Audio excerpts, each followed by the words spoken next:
You know, I'm pleased to be here on this particular time of the year. We call it Thanksgiving. I didn't realize till I just sat here in the seat a few moments ago that there were two Kenyan brothers who were there at the first Thanksgiving. They had come in, the Mayflower made two trips. One came in the fall and the next one came in the spring. And it was the second fall, actually, after they had the growing season, that celebration of Thanksgiving took place.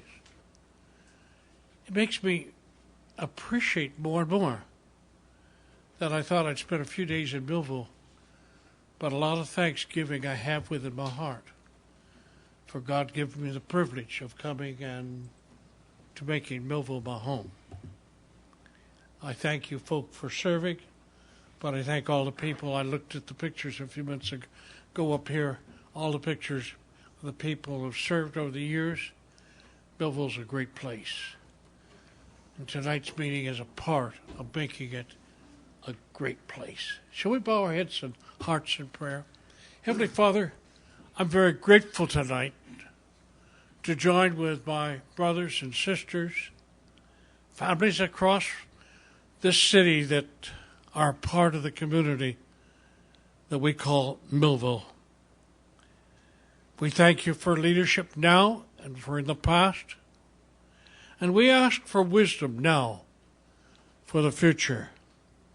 We ask that for strength that we'll be able to take areas of our infrastructure and city that kind of make us wonder how to handle, that you would give us understanding that we may go ahead and that our city may be not only a blessed city, they used to call it a holy city, but Lord, it will be a city that will be a blessing to our children and to our grandchildren.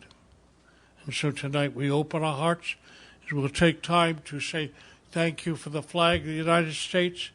And as we make our pledge to it, we would pledge ourselves one to another. We ask of this in your name. Amen. Amen. I pledge allegiance to the flag of the United States of America and to the republic for which it stands, one nation, under God, indivisible, with liberty and justice for all. Thank you. Thank you, Reverend Kenyon. This meeting is being conducted in accordance with the Open Public Meeting Act of 1975, was advertised, posted, and made available to the public as required by statute. The municipal clerk is directed to include a statement in the minutes of this meeting. Madam Clerk, are there any changes to the agenda? No, Mayor. We'll rate the bills, please. Mr. Mayor, move bills be paid if the property certified. Second the motion? Any comments? Roll call. Commissioner Pepitone? Yes. Vice Mayor Parent? Yes. Commissioner Udalvis? Yes. Commissioner Cooper? Yes. Mayor Santiago? Yes. Motion carries. Mr. Mayor, motion to approve and dispense with the reading of the following minutes and proceed with the regular order of business. November 6, 2019, the work session, closed session. Second the motion? Any comments? Roll call, please. Commissioner Pepitone? Yes. Vice Mayor Parent? Yes. Commissioner Udalvis? Yes. Commissioner Cooper? Yes. Mayor Santiago? Yes. Motion carries. We now have presentations that we'd like to make. I'll make the first one, and Jeannie, can you have her come up front? Thank you.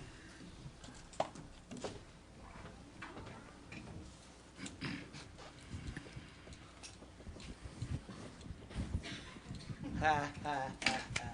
Yeah. Let's give Peggy a round of applause, and I'll tell you why.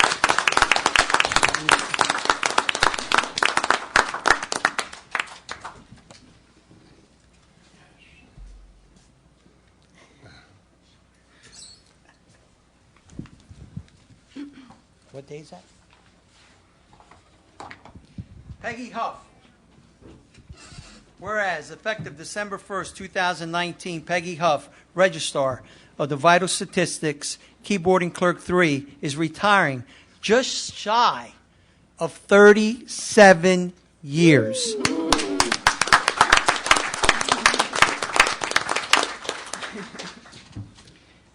with the City of Millville, whereas Peggy began her employment with the City of Millville on July 4th, 1983 in the Department of Revenue and Finance as a data processing technician and was promoted to the principal clerk typist, registrar, vital statistics on February 15, 2001, then finally promoted to her current title on July 1st of 2015. And whereas Peggy is a longtime member of the New Jersey Registrar Association and is a leader in Cumberland County, helping others, registrars, with complicated situations with her vast knowledge and understanding of the regulations and procedures that govern the department. And whereas Peggy and her husband, Steve, are both Millville natives and have been married for 38 years. They have 2 sons, Darren and Stephen, and 3 grandchildren, Zach, Riley, and Aubrey. Are they here? No? Okay. Well, hello if you're watching this on TV. Whereas Peggy enjoys spending time with her family, going out with friends, and traveling, adventuring to different campgrounds and going to dirt bike races to watch her son compete. And whereas Peggy has remained a steadfast, dependable, faithful employee, showing interest and concern in her job, thus enhancing the overall public image of dedicated public servant. And now, therefore, be it proclaimed that the Board of Commissioners of the City of Millville do hereby honor Peggy Huff upon her retirement from the City of Millville and applaud her unselfish devotion to the City of Millville, family and friends, giving all who came in contact with her a lifetime of very special meaning, thus wishing Peggy good health and happiness in the years ahead. Dated today, November 18, 2019, signed by myself and all the commissioners and our city clerk, your boss, Jeannie Hitchner. Congratulations.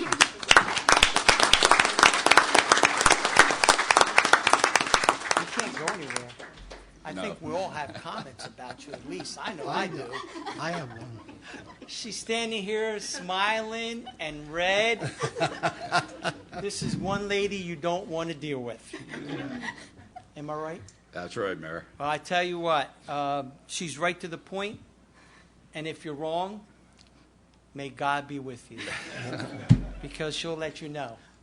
But under all that redness and all that, she is one great person, and the City of Millville is going to miss her because Peggy's an outstanding employee. If we had every attitude, all the employees had her attitude and her just force to come in and put those 7.5 hours or 8 hours, whatever it is, this would be a better place. So, Peggy, we're going to miss you. I'm going to miss those smart comments you make at me. And but your party's at Sidelines. What time? 5. When? 5 o'clock. Friday. Friday. Be there or be square. Congratulations. Go back to work.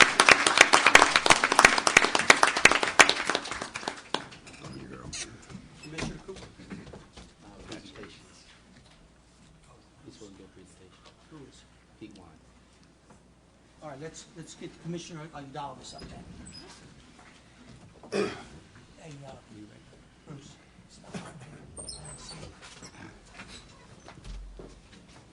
This proclamation is read in honor of Cindy Cook, whereas Cindy Cook was born in Newport, Rhode Island, moving around throughout life as a, quote, military brat, while her father served in World War II, the Korean War, and Vietnam War. And whereas Cindy Cook, a mother of 4 children, has been residing in the city of Millville for the last 32 years.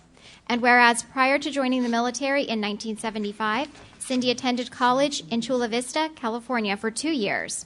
And whereas Cindy served in the U.S. Army from 1975 through 1978 at the age of 26, she served with the 561 Military Police Unit, mostly in the Provost Marshal's office in Fort Myers, Virginia. One of Cindy's most memorable duties was assisting in the coordination of President Jimmy Carter's inauguration. Cindy's duties also consisted of coordinating funeral services at Arlington National Cemetery, investigating traffic accidents, and preparing court cases. In 1978, Cindy attended Bob Hope's 75th birthday party in Washington, D.C. And whereas Cindy was a heavy equipment operator for 35 years with the local 825 International Union of Operating Engineers, and the second woman in South Jersey to perform these duties. And whereas Cindy served on the executive board of pre-apprenticeship for Tradeswomen of Purpose, Women in Non-Traditional Work, Incorporated. The school was geared to get welfare recipients, primarily women, good paying jobs to improve the quality of their lives and their children's lives. Cindy received an award from the United Way of Philadelphia for this service.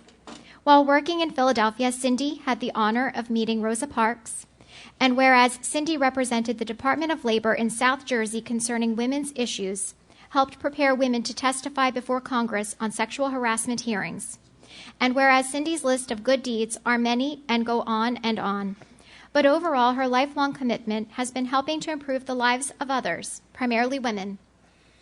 And whereas after passing of her beloved husband, Charles Cook, Cindy decided to continue her lifelong endeavors of helping others by becoming a part of Code Blue.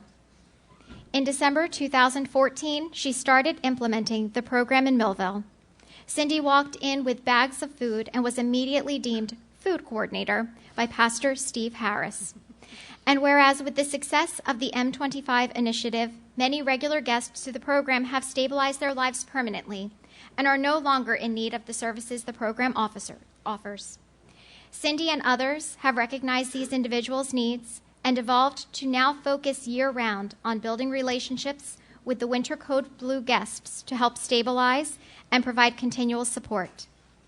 At intake, everyone's needs are assessed, determining if they need rehab, mental health services, driver's license restoration, identification such as birth certificate, medicine, etc. And whereas Cindy will be serving on the Cumberland County Homeless Trust Fund, representing the city of Millville. For the community she serves, her goal is to end homelessness, providing individuals the ability to feel safe, secure, and able to get their dignity back.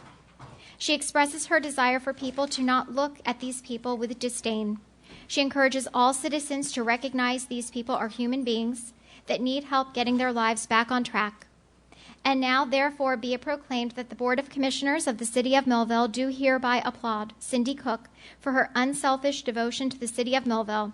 She is a steadfast, dependable, and faithful citizen showing interest and concern for the community. Adopted November 18th, 2019, endorsed by Mayor Michael Santiago, Vice Mayor W. James Parent, Commissioner Ashley Udalovis, Commissioner Bruce Cooper, Commissioner Joseph Pepitone, and attested by Jeannie Hitchner, City Clerk.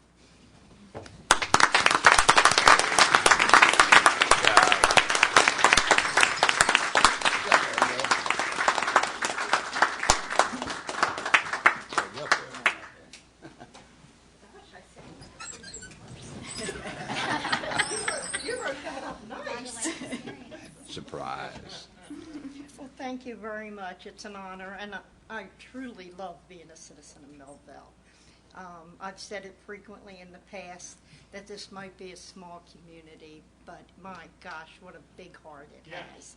I can't do any of my work without every single citizen here. Thank you.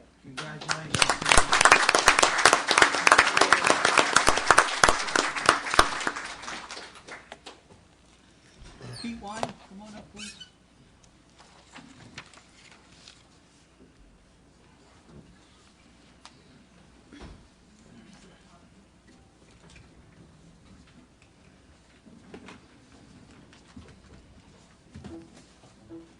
Just give me 1 second.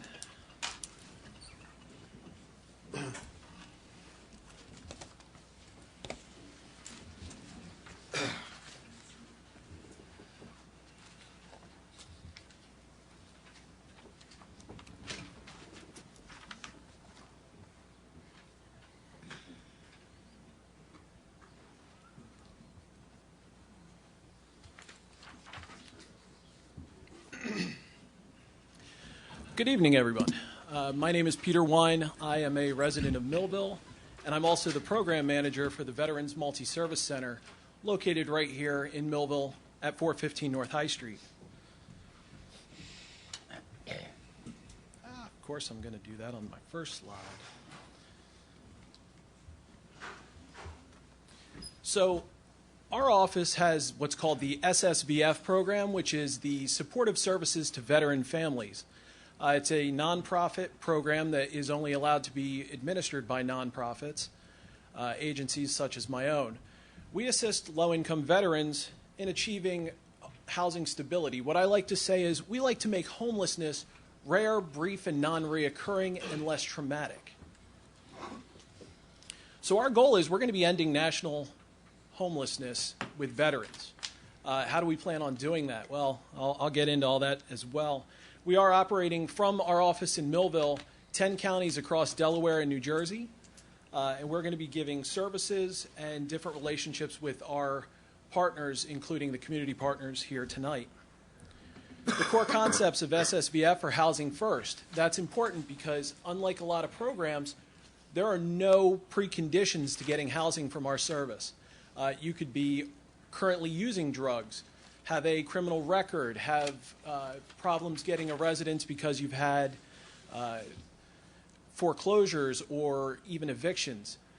There is no precondition. We've had sex offenders that have actually gotten housing with us.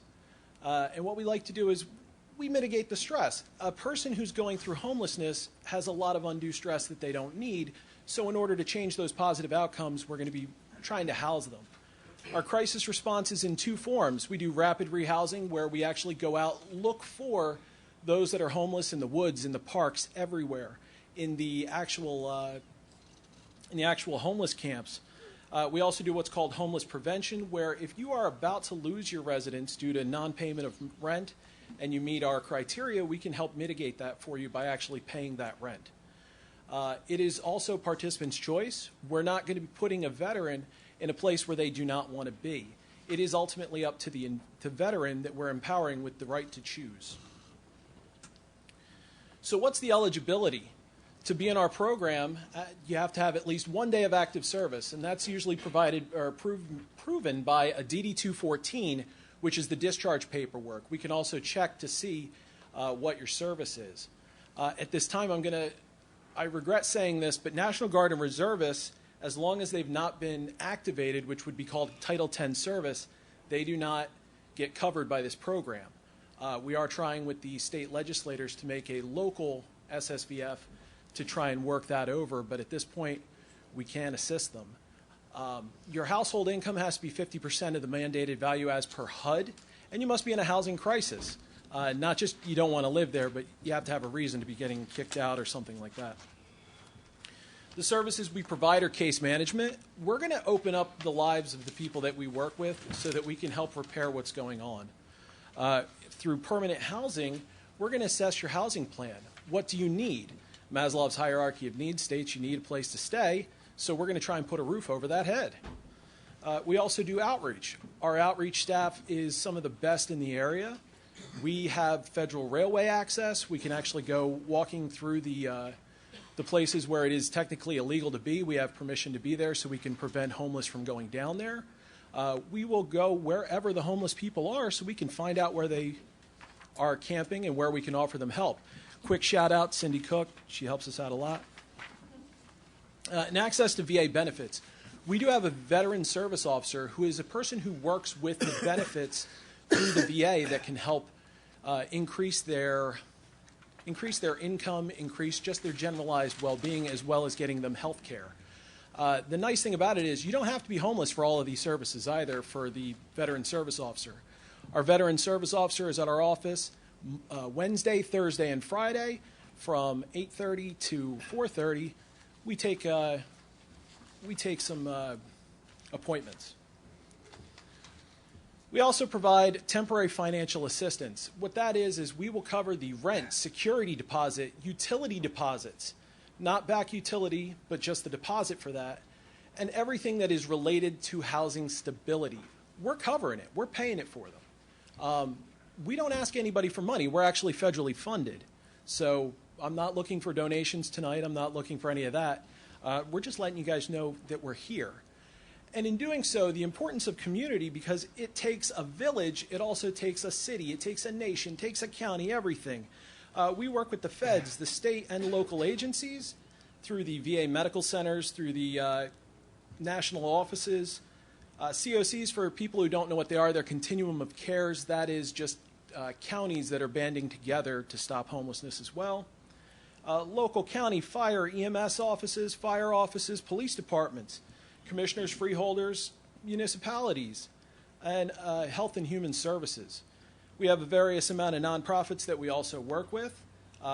Big shout out to the Millville Army Airfield. If you come to our office, we actually have a lot of stuff on display on loan from them. Seeing Project Thanksgiving New Jersey, they're here as well. Alex over here. They give Thanksgiving to veterans who need it. And also Heroes on the Water, and we also partner up with the New Jersey Motorsports Park. We go through political networks. I will say, and I'm very proud of it, we don't pick sides in politics. We are completely 100% neutral. We aim to keep it that way. And we will help anybody who's willing to help us. Also, we work with the shelters. We work with the family shelter out in Millville off Mays Landing Road, Home for the Brave, Veterans Haven. They're a big one on the grounds of Ancora. So our coverage, we cover 10 counties, Burlington, all the way to Cape May, and the entire state of Delaware out of our Millville office. And we have a sub-office in Delaware at the National Guard where 2 of our employees can work out of there. It's a lot of area to cover for just a small office like ours. But we do it, and we do it every year, and we do it with style in some places. They tell us we have to house 300 people every year. We crush that. So that tells us we're needed here, and that also tells us we're doing a good job with it as well. Why Millville, though? We chose Millville not just because I live here, although it was nice, but mainly because of our rich history in military operations. Obviously, we all know it was America's first air defense base, that the P-47 was our city's sense icon.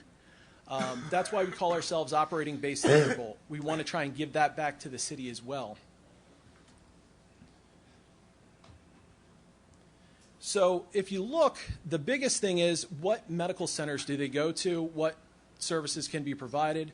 People that don't really realize it, but Route 40 is kind of a divider line unofficially for where you go for medical care for veterans.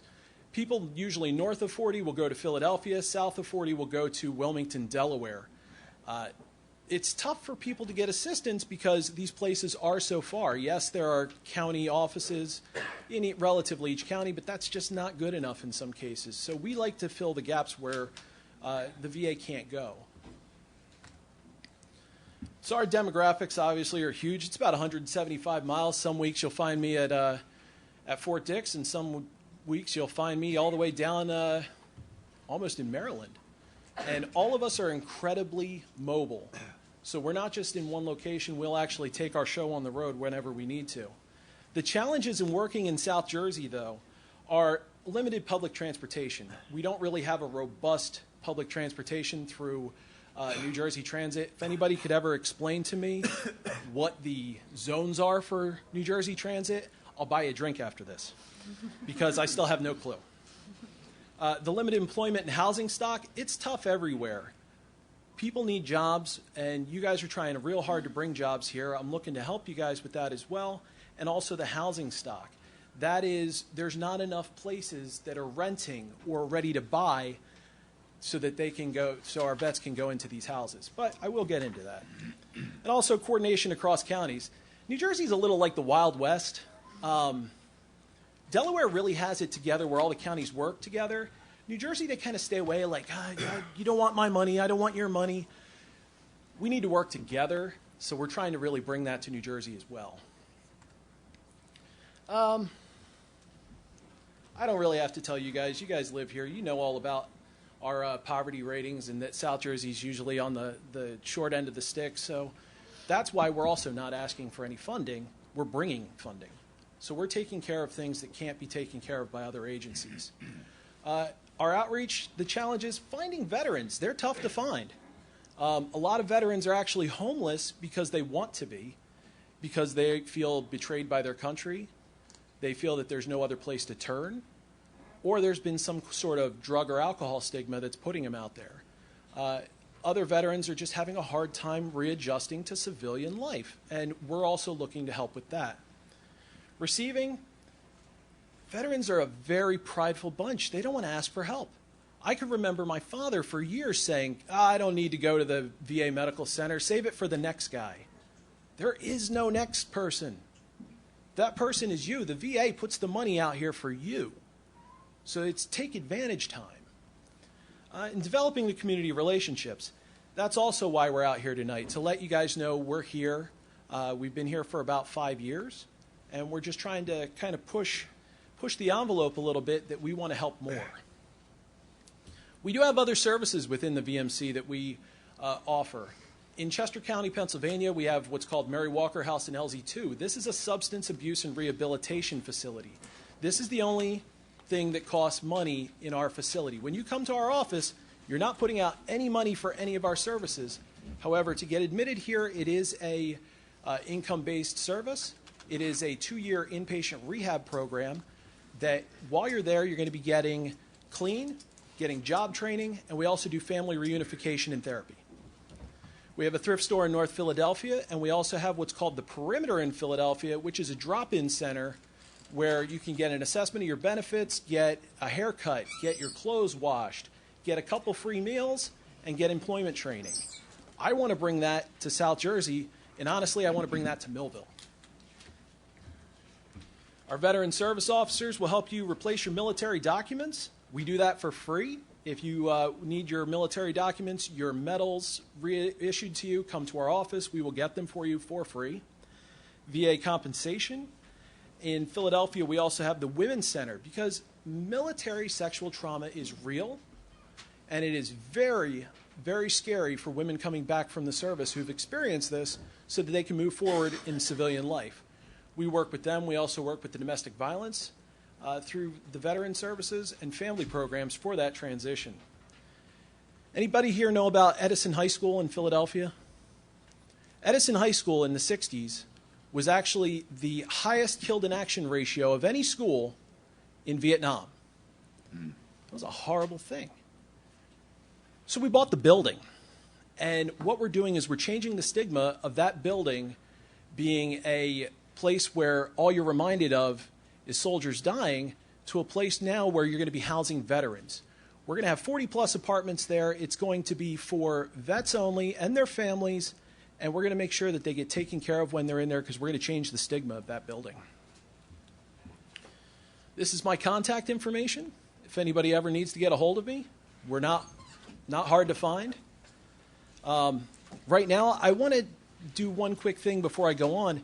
I'm going to call up Mr. Danny Godby, the minstrel of Millville himself, and he's going to tell you how our services have helped a Millville citizen.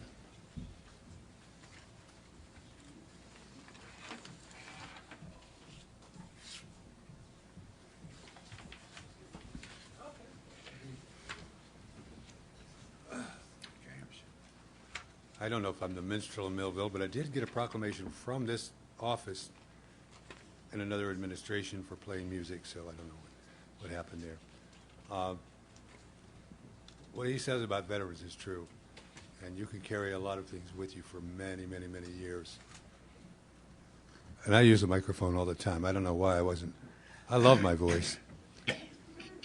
Many years I wrestled with a lot of stuff during Vietnam. Bad relationships, all kinds of things that can happen to you afterwards that you just never seem to reconcile stuff. And I found myself homeless here. Been in this town for 33 years, coming up in September this year. And for some reason, I could just never leave it. I don't know. I've been all over the country. I've lived in more states than most of you have driven through, literally. My dad was a Marine. You can only say was a Marine because he's dead now, but he'll always be a Marine. I needed help, and somebody told me you should go up here to the center that just opened about a little over 5 years ago. And I was finishing raising 2 teenage boys that are 20 months apart, Irish twins, they call them. And then they both started rutting at the same time, and I had my hands full. And I was already forcibly retired because I had a neck surgery that includes 5 vertebrae fused, all up here, hence the cane for balance. And I had my hands full because they were mad at their stepdad. They were mad at everybody. What they weren't doing wasn't worth doing. And I was renting a house. The lady said, I have to sell the house. And we need to sign papers by this time. You've been great. You've taken care of my house, but sorry. So we moved downtown to a place that just happened to be an old doctor's office there on the corner of Pine Street. Had been an art gallery or something like that, and we were there for a little over a year, and trouble started showing up with that place. Like, water didn't just drip in, it poured in and ruined the whole wall. We were paying the water bill, and we found out we weren't supposed to be paying a water bill, that we were renters, and we needed a place to go soon because I was fighting with those folks a little bit. All on a fixed income. I don't know why they call it fixed, because they say if it ain't broke, don't fix it. Well, it was broke, and now it's fixed, but it's not different. It's still pretty broke. Thanks to these folks, I got a new place to live. The assistants that he talked about, not only did they get me in the apartment and pay deposits and help us move, but they paid rent for a couple of months to make sure we got on our feet and had everything that we needed there. It was still a large portion of my Social Security, like 2/3. Now it's 3/4. That's because I have to pay for Medicare, which I don't mind. But I get all my service from the Veterans Administration. They take good care of vets. The VA hospitals are amazing. The surgeons are amazing. They're partnered with the University of Penn, which thank God that's where I got the surgery done. They're partnered with Jefferson. I had a cancer removed from my right arm. And the Veterans Multi-Service Center went as far as to say, you qualify for other benefits. I never had an idea that I was going to get a pension because I didn't have a service-connected disability. Well, come in and see the VSO, the service officer. I came and saw Jerry and brought all my material with him, everything he needed, apparently, because within 3 weeks I got a small pension that allows me to buy food now, on top of paying rent and bills. Standing on my feet, I play music part-time for extra cash. Mostly I do it because I love it, and I love this town. I've met half of you folks sitting up there now. The other half I would love to meet because you're doing good work. And I did vote for you, so that I've got to go home and watch the political stuff going on the radio right now. But thank you for listening. Thank you.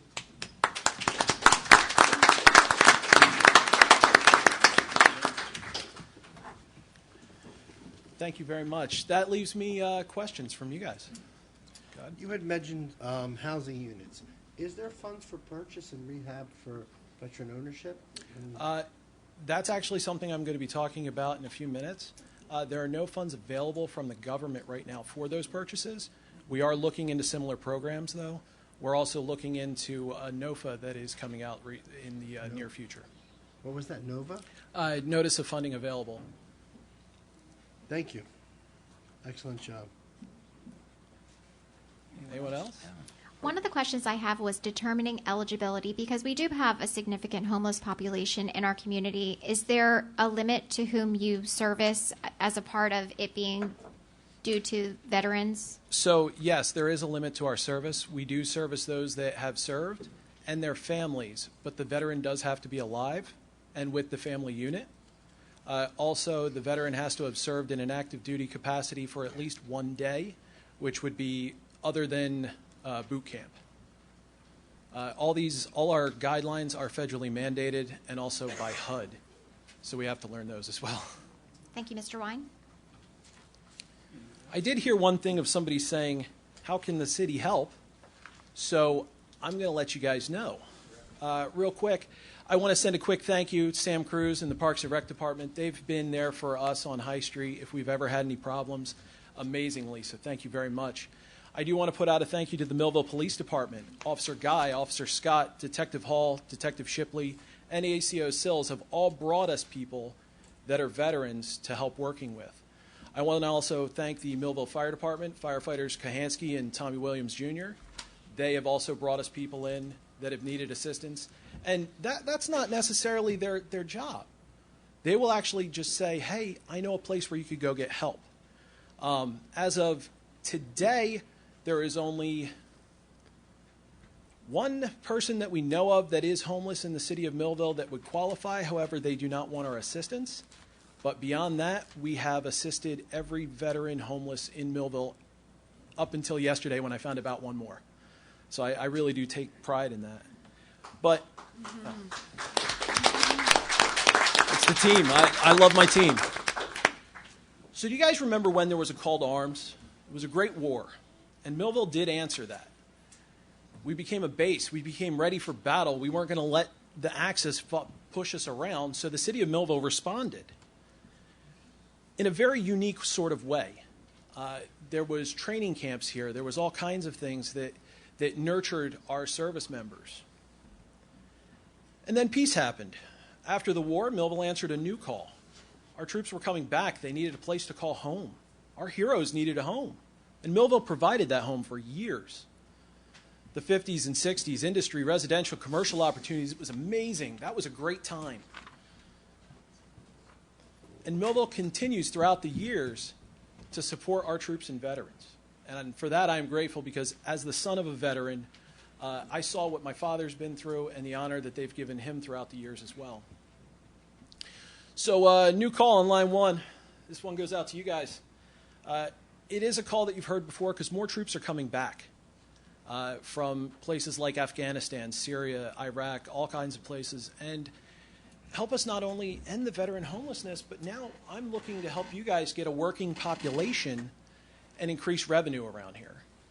Decreasing crime, abandoned homes, and eyesores, and I think it can be done. There is pride in ownership of a residence, and veterans have an incredible amount of pride, especially in where they live, because they vowed to protect that place. They made the promise that they were going to defend our freedoms. So this is where having a veteran in your community is an amazing thing. I propose to you guys and gal that Millville becomes the city where heroes call home. And in a way to do that, welcome home ceremony starting back up. This is something that Sam was telling me about before, and Commissioner Cooper. It's something that's been done in the past. It's an acknowledgement when someone comes home, lets them know that the city is behind you, with the veterans' permission, of course, because there's a lot of veterans that will say, I don't want to be honored. And I get that. How many people here have served? Show of hands. I can't thank you guys enough for that. And the way I'm going to thank you for that is I'm going to continue to work with veterans and try and help out the best we can. I know you guys hate seeing people telling you thank you for your service, but you served, so thank you for it. Also, to continue being a great partner. The city of Millville is already doing amazing things with us, so just keep on being great. However, the one question, the big ask, I'm asking the city of Millville if they would consider a tax abatement or a reduction for veterans and active duty returning service members to move into the city. Yeah, I know there's a program already for veterans that get discounts on their taxes, but we're asking for a further decrease because we want to make Millville the hot spot for veterans to live. Because this is going to increase military families coming into Millville. And by that, you're bringing trained people in the workforce to bring in military jobs. Airwork came here because there was, at the time, a military base. As the 60s went on, we had the people here that worked on the planes, so we took that and we nurtured it. Could do that again, bringing more people in with military backgrounds that can work in industry that you also want to bring into the town. So in doing so, you're also going to be making more veterans come to this city, which means more veteran services are going to be needed in this city, effectively making Millville the hub of southern New Jersey's veteran population and veteran service organizations. I'm not going to lie. I do have a personal stake in this, and that is getting more vets here so I can help more vets. I will say that I personally would not benefit from the tax decrease that I'm proposing because, unfortunately, my father is passed. So I'm not entitled to those benefits, so I'm literally here for them. Also, the public safety job market. With more veterans returning and more service members, there's been MPs, there's been firefighters, police, or EMTs. You're getting field medics coming back. They're all looking for work. What better place than here? What do we also need to get the word out? Residential campaigning. This could, I believe it's public affairs that would do this. I'm not quite sure, but that's also why I'm asking you guys. ad campaigns to increase the residency. Looking at the military bases in our area, Joint Base McGuire, Dix Lakehurst, Atlantic City Air National Guard, the Cape May Coast Guard, Newcastle Air National Guard, and the Dover Air Force Base. They're all returning, and those are the hubs that they're coming to. And wouldn't it be nice if the first thing they see coming out of the base is, hey, move to Millville. We're here to help you and bring you home. We're here to pretty much nurture you back into the community. Because they are going to have problems coming back to transition, and that's what we're here for. So all these are going to bring in ratables. You bring in more residents, they're going to buy houses, they're going to take up a lot of the houses that are empty right now. We put the tax abatement or the reduction if it works, and that's going to have to go to Brock because he knows more of the legal stuff than I do. But in doing so, we're making sure that the veterans' landlords are also going to bring those savings to them. So if you take a landlord who is going to veteran residences, they'll get the abatement. Hopefully they'll be passing that on to the vet so it's affordable. I just want to thank the following people: Marietta Clendaniel, Newell Brandon, Ron Risley, Richard Condon, Terry Bangburn, and Tom Felmy for posting all those photos because I totally poached them off Facebook. But thank you guys very much because I also love the history. Any more questions? No. Questions for Pete? Thank you, Pete. Thank you. Give Pete a round of applause for what he does.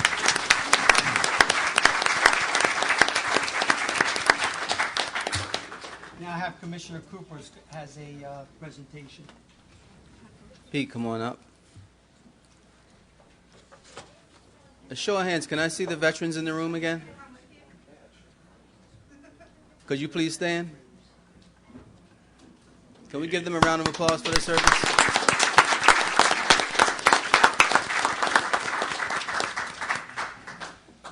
I met Pete a few weeks ago, and we had a nice chat about the VMC coming in because I didn't think the city really knew what you really did. And I think you really gave everybody education here tonight on how the city can benefit and VMC can benefit from working together. November 11th was Veterans Day. However, we missed that. So tonight we wanted to do a little bit of celebration and to give you some information about what the veterans are, what they do, and what they stand for. And you did a good job with that. Thank you. Just want to say a couple words about veterans. Veterans are men of valor. Veterans. Oh, men and women, I'm sorry, of valor. You see, back in 1938, November 11th, when Congress decided it was going to be Veterans Day, I don't know if they really knew it was going to be as special as it is today.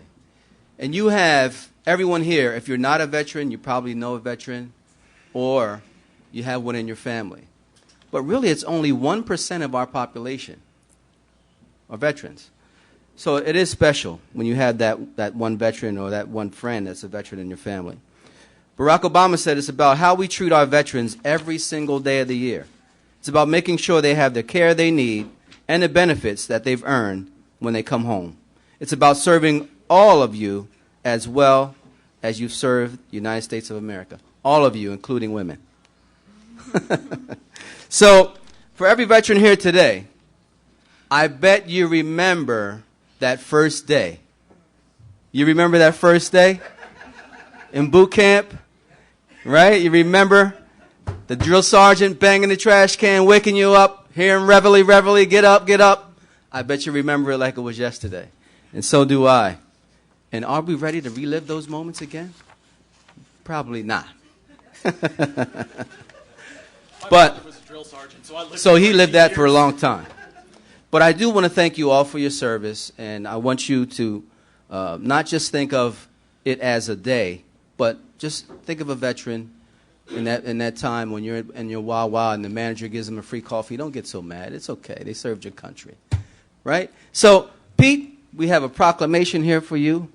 Whereas the Veterans Multi-Surface Center at 415 North High Street exists solely to serve those who serve this great nation, our veterans. And whereas their mission to provide services, programs, opportunity, and advancement to veterans of the U.S. military and their families. Whereas their commitment is to advance the cause of veterans, advocating on all levels, giving voice to their concerns, bringing equity and quality to their earned benefits, and just a resolve to their needs. Whereas the history of the Multi-Service Center, the Veterans Multi-Service Center, was founded in 1980 by local Vietnam veterans who built a memorial along the Philadelphia waterfront and discovered a sense of community unparalleled. Since then, the innovative programs have grown to serve over 6,500 veterans and families annually throughout the tri-state area. VMC established their office, their operating base, Thunderbolt in Millville in 2014. Since this time, they have served over 1,000 local veterans. Wow. Whereas the services offered locally here are Veterans Housing Assistance through the Support Services to Veteran Families Grant, Veterans Benefits, and Entitlements, Veteran Employment, along with connections to mainstream and other veteran agencies. Now, therefore, it be proclaimed that the Board of Commissioners of the City of Millville do hereby applaud the Veterans Multi-Service Center for their devotion to the veterans and their families. Signed by the Mayor, all the Commissioners, and attested by our City Clerk. Congratulations.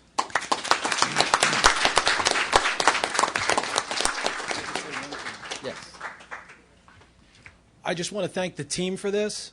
That would be, I'm going to say your names. You're giving me the look over there.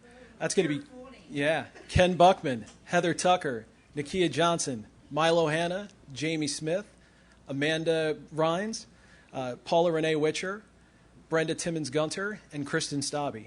I forget anybody? No. Awesome. I didn't forget anyone. Thank you very much.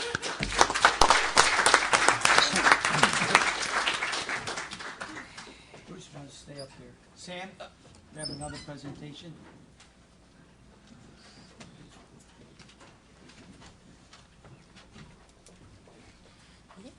Good evening, everyone. Sam Cruz from the Parks and Recreation Department.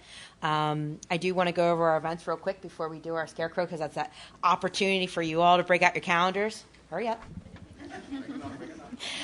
So next up is our next RVC meeting is actually going to be this Wednesday at 6 o'clock at the Millville Senior Center. And I do want to take the opportunity because I have very faithful, loyal members of the RVC here. So I'm going to start this way. I got Mary Masick, Noel Brannon, Diane Reinhardt, or Robert Ratzer, sorry.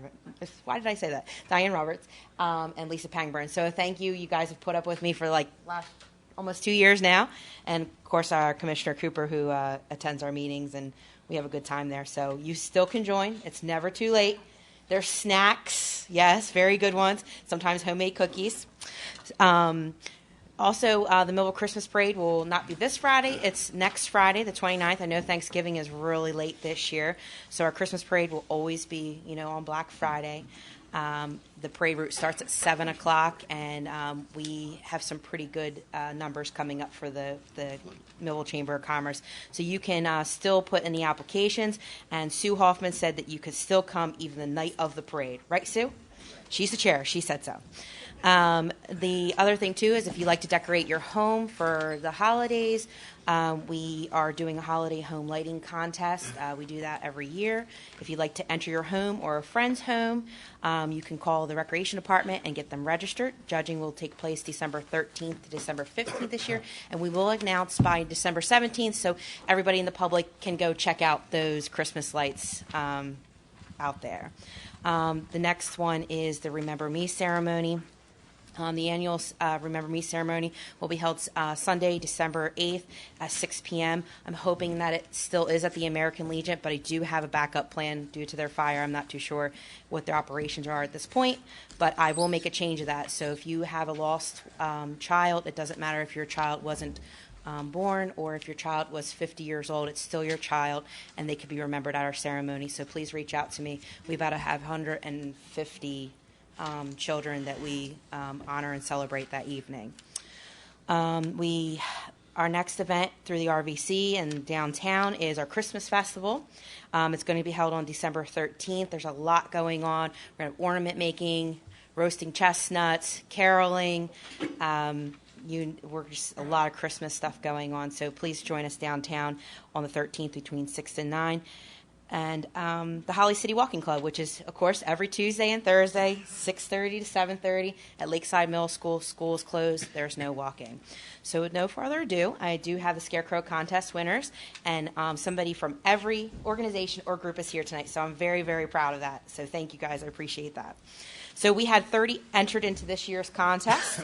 So our first one is our Scariest Scarecrow, which is to Making Waves. So Jess and Nancy. She was the beautiful hairdresser eye lady down at the corner of High and Broad. So very nice. And she blinked and was bright in the evening. Our funniest scarecrow is going to go to Ocean First Bank of Millville. Sue Hoffman.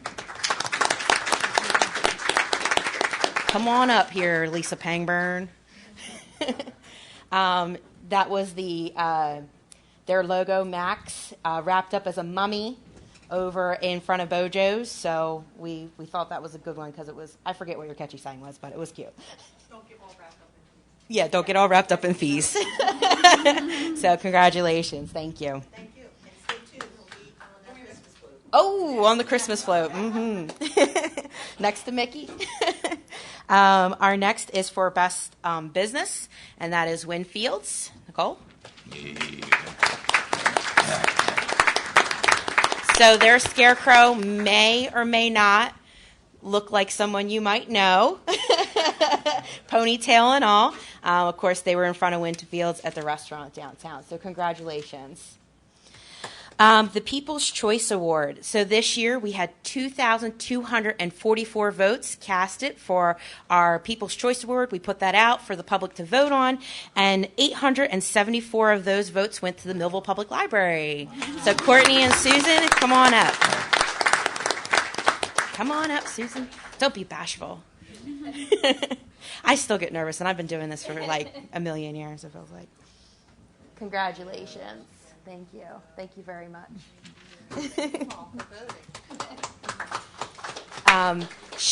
I did forget, they were the beautiful scarecrow of How to Build a Dummy Scarecrow book. He was holding it in front of the Napa car parts, so it was very, very cute. I think they would have won Best in Show, but the people wanted them to win People's Choice. So, and then lastly is our Best in Show. We have Diane here tonight to accept on behalf of the RRCA. She was the angel of High Street in front of the RRCA. So beautiful job, well done.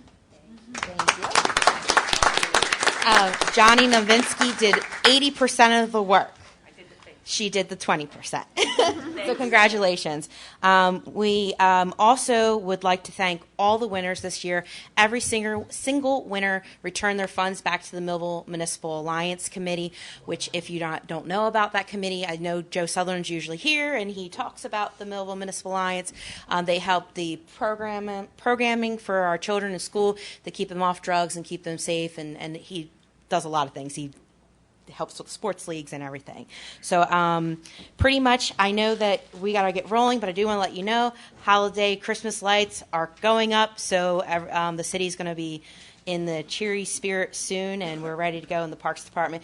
I do let all my special guests go ahead and leave at this time if you like. That's my little thing I get to do.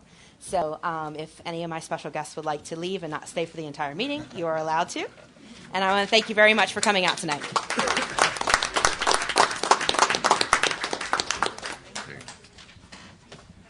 No shave November. That's right. Take advantage of what I can.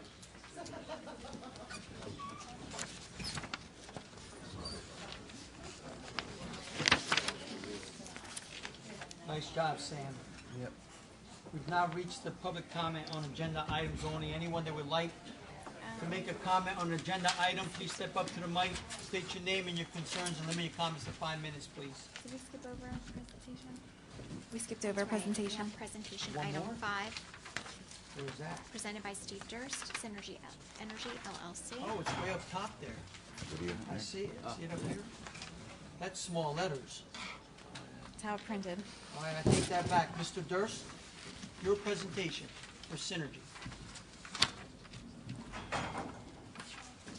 Guess my eyes haven't adjusted to that.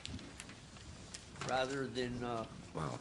I'd certainly. bore you with the presentation of facts and figures and so forth that I think you're well acquainted with. Actually, Can you I speak just into have the a mic? question for you. He's got to speak into the mic. Speak into the I'm mic, sorry. Mr. Durst.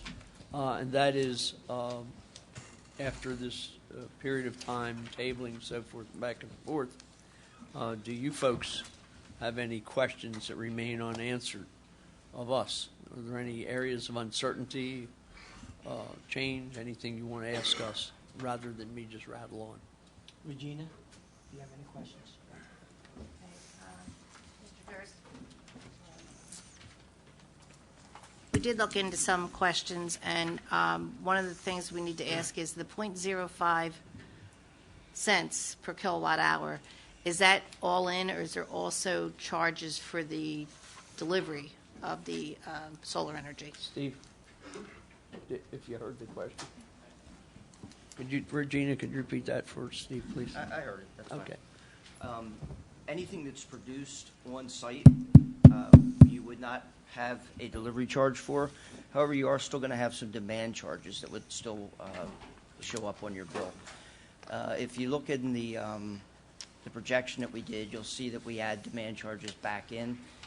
We use 20%, I think 15% of what your total bill was previously. We add back in as a demand charge. What demand charges are while the solar field is producing electricity during the day, it's not producing at night because there's no sun. So you have to grab the electricity from Atlantic City Electric. It all goes into the grid, and then you're grabbing it back. But those demand charges are like when you turn on your air conditioning units, things like that. That's what kicks the demand charges. Okay, well, on your spreadsheet, Right. when you proposed comparison, the Atlantic City Electric was at, I believe, 14 cents. Correct. Because it included the transmission charges. Are there any other charges that are going to be applied to your 0.059 proposal? Demand charges. So it's not like, in other words, Okay, you're so- going to end up all in probably somewhere around 8 or 9 cents, all in. Okay, and can you, And right now, you're at 14 cents all in.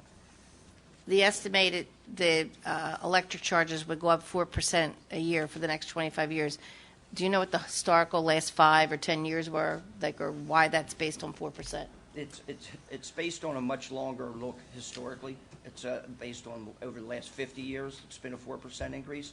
The last couple of years have actually probably declined electricity prices because natural gas prices are at an all-time low right now. So, and that's what drives electricity prices. I'd like to add something to that. I know we've all heard of the coming of offshore wind. Should that occur, essentially solar will be a very rare bird in the state of New Jersey. We've been attending, along with other people in the industry, stakeholders meetings for the last year and a half, and it's going to be increasingly difficult to finance and develop solar, and it's by intent. The cost of offshore wind is about $9 million a megawatt. Our cost is about a fifth or a sixth of that for solar. Bottom line is the rates, where we've been using a 4% historic rate over 50 years, we think the rates are going to go sky high in the next few years when offshore wind becomes a reality. It's going to get passed right through to us. One more time, can I have the comparison of the price we're paying now per kilowatt hour to what we would get, the numbers that you had said before? Right now, Joe, you're paying about 14 cents all in. That's Right. supply, delivery, and demand charges, everything. A lot of the delivery is going to go away. The demand charges will remain. So I believe the projection it comes out to probably about 8 cents, 8.5 cents all in, compared to the 14 cents that you're paying right The now. other question I had was comparing the land lease. If the land were not leased, which is normally the case from what I understand, how much more does that detract from the 8.5 cents? Well, we start off with your 5.9 cents that we're charging, Right. and then Steve just took you through the all-in by the time you're done with demand charges and so forth. the rent that we're paying, the land lease that we're paying, reduces that by about 1 penny for every $10,000. So if we're paying $22.5 a year, your actual rate to us is about 3.9 cents. It's almost unheard of. Let me say this back to you so I understand. Because of the inclusion of the land lease, the 8.5 cents that we're paying all in would be 6.5 cents compared to 14. Effectively, yes, that's correct. It's about a 2 cent, about $10,000 equals 1 cent reduction.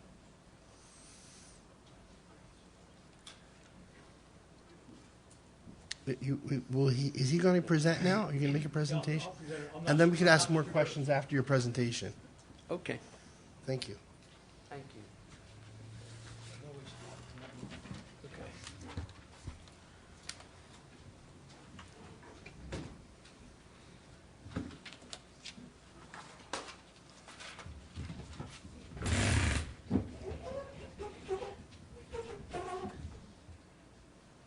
The redecorating.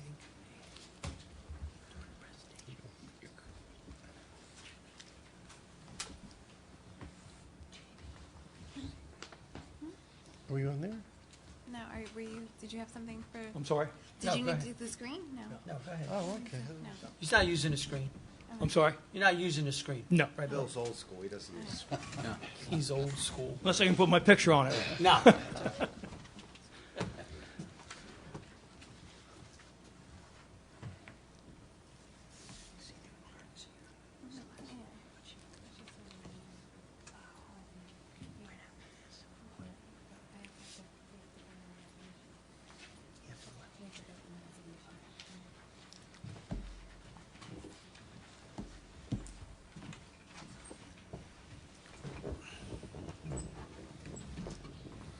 Go ahead. Mayor Sandow, Commission members, my name is William Riley, the law firm of Waltman and Riley in Millville. When I came in tonight after the work session, the mayor asked me who I was. He knew who I was, of course, but he knew who I was for tonight. And I said, I'm Steve Durst. And he said, well, I said, yeah, I am. Steve has more hair and more money than I, but he hasn't been divorced as many times, so I guess that's probably why he has the money. But Steve Durst and Steve Trumbo came to my office last week. We spoke about this for a good long time. They gave me some insight into the business, and I reviewed the 11/6/19 commission meeting probably 5 times. I want to get something straight now. I don't think that meeting was adversarial.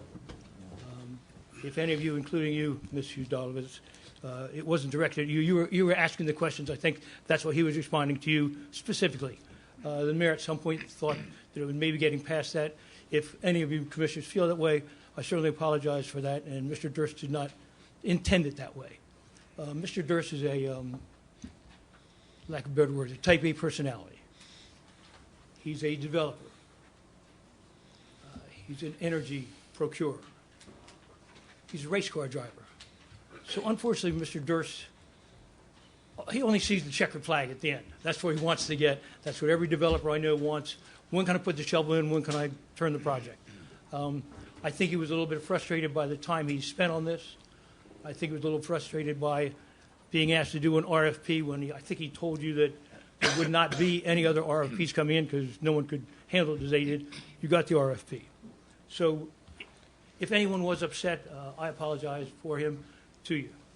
I don't think you were. I told him, the mayor, when he did tonight, I told him that I thought you were handling yourself very well, so I didn't know they had to chime in, but he said he did. So once again, he looks for the checkered flag. We propose, as you all know, to develop, design, engineer, acquire, install, operate, and maintain a solar photovoltaic system to be located at city property on Bogdan Boulevard that will supply a minimum of 1.3 million kilowatt hours to various city meters. We also propose a long-term power purchase agreement for 25 years.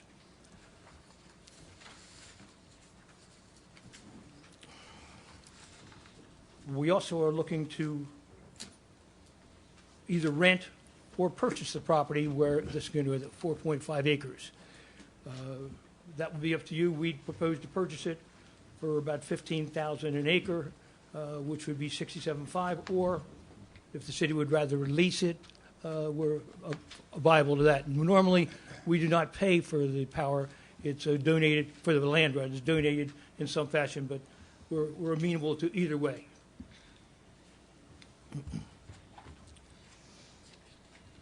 Some of our recent projects are Fairfield School, the Shalleck High School, the Pittsgrove Middle School, the Millville Sewer Department, which I think last year saved, and their rate was .079 per kilowatt hour. I think last year they saved, if I'm incorrect, please correct me, Steve, about $127,000. That's the average over the last 8 years. So we also have done jobs at the New Jersey Convention Center and the Fairfield Municipal Building. So we are well versed in what we're doing. We know how to do it. We know how it's done. I think that's evident by the fact that you only got one RFP. And tonight we'd like you to remove from the tabled issue both the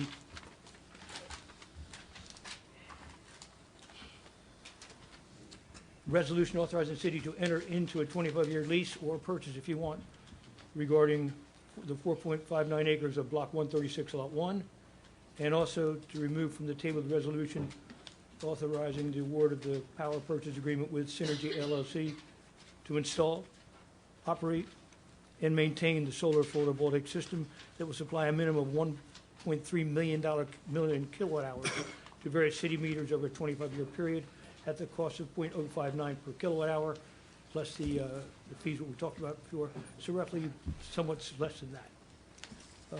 I'm here to answer. I can go through the RFP, but I'm sure we've all gone through it.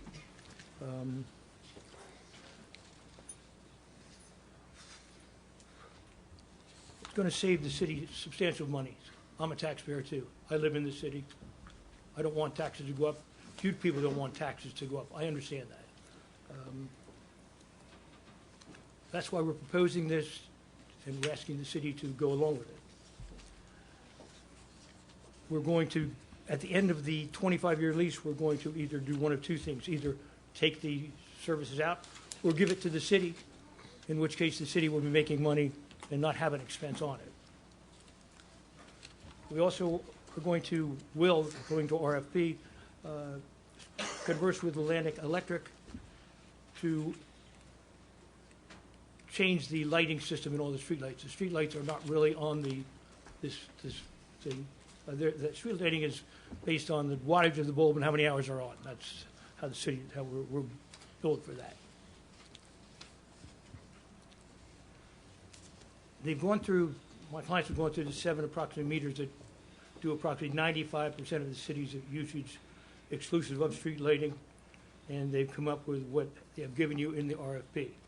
I'm happy, even though I'm a neophyte at this, because while they tried to teach me, I was somewhat slow in the learning process. But I'm wondering, Commissioner Jolibas, did you get your questions answered? Well, we have a few developing questions that have arisen that our city administrator and I had a chance to discuss prior to the meeting. Namely, in terms of, we did research in terms of Direct Energy and the forfeiture fee that we were looking into. Direct Energy is your supplier now, correct? Direct Energy is the supplier right now through the county co-op agreement, yes. So what we had researched was that if the reduction exceeds 25% countywide, which is what our share is, so if it were to exceed 25% of what the county's total share would be, there would be forfeiture fees that would be imposed upon the percentage. So that is the understanding that the city has been apprised of at this point in time. We did clarify that it is 0.0403 with the 10-cent distribution charge from ACE that brings it to the 14 cents. So we did clarify that, but one of the overriding questions was whether or not the 0.059 would include a distribution charge. So we know that the delivery charge is what would be reduced. But in terms of would the transmission charge be synonymous to distribution charge in this case? Come on. She's going to swear you in. There's 3 charges on your electric bill, and it's confusing. Atlantic City Electric is confusing, all right? Supply is very simple.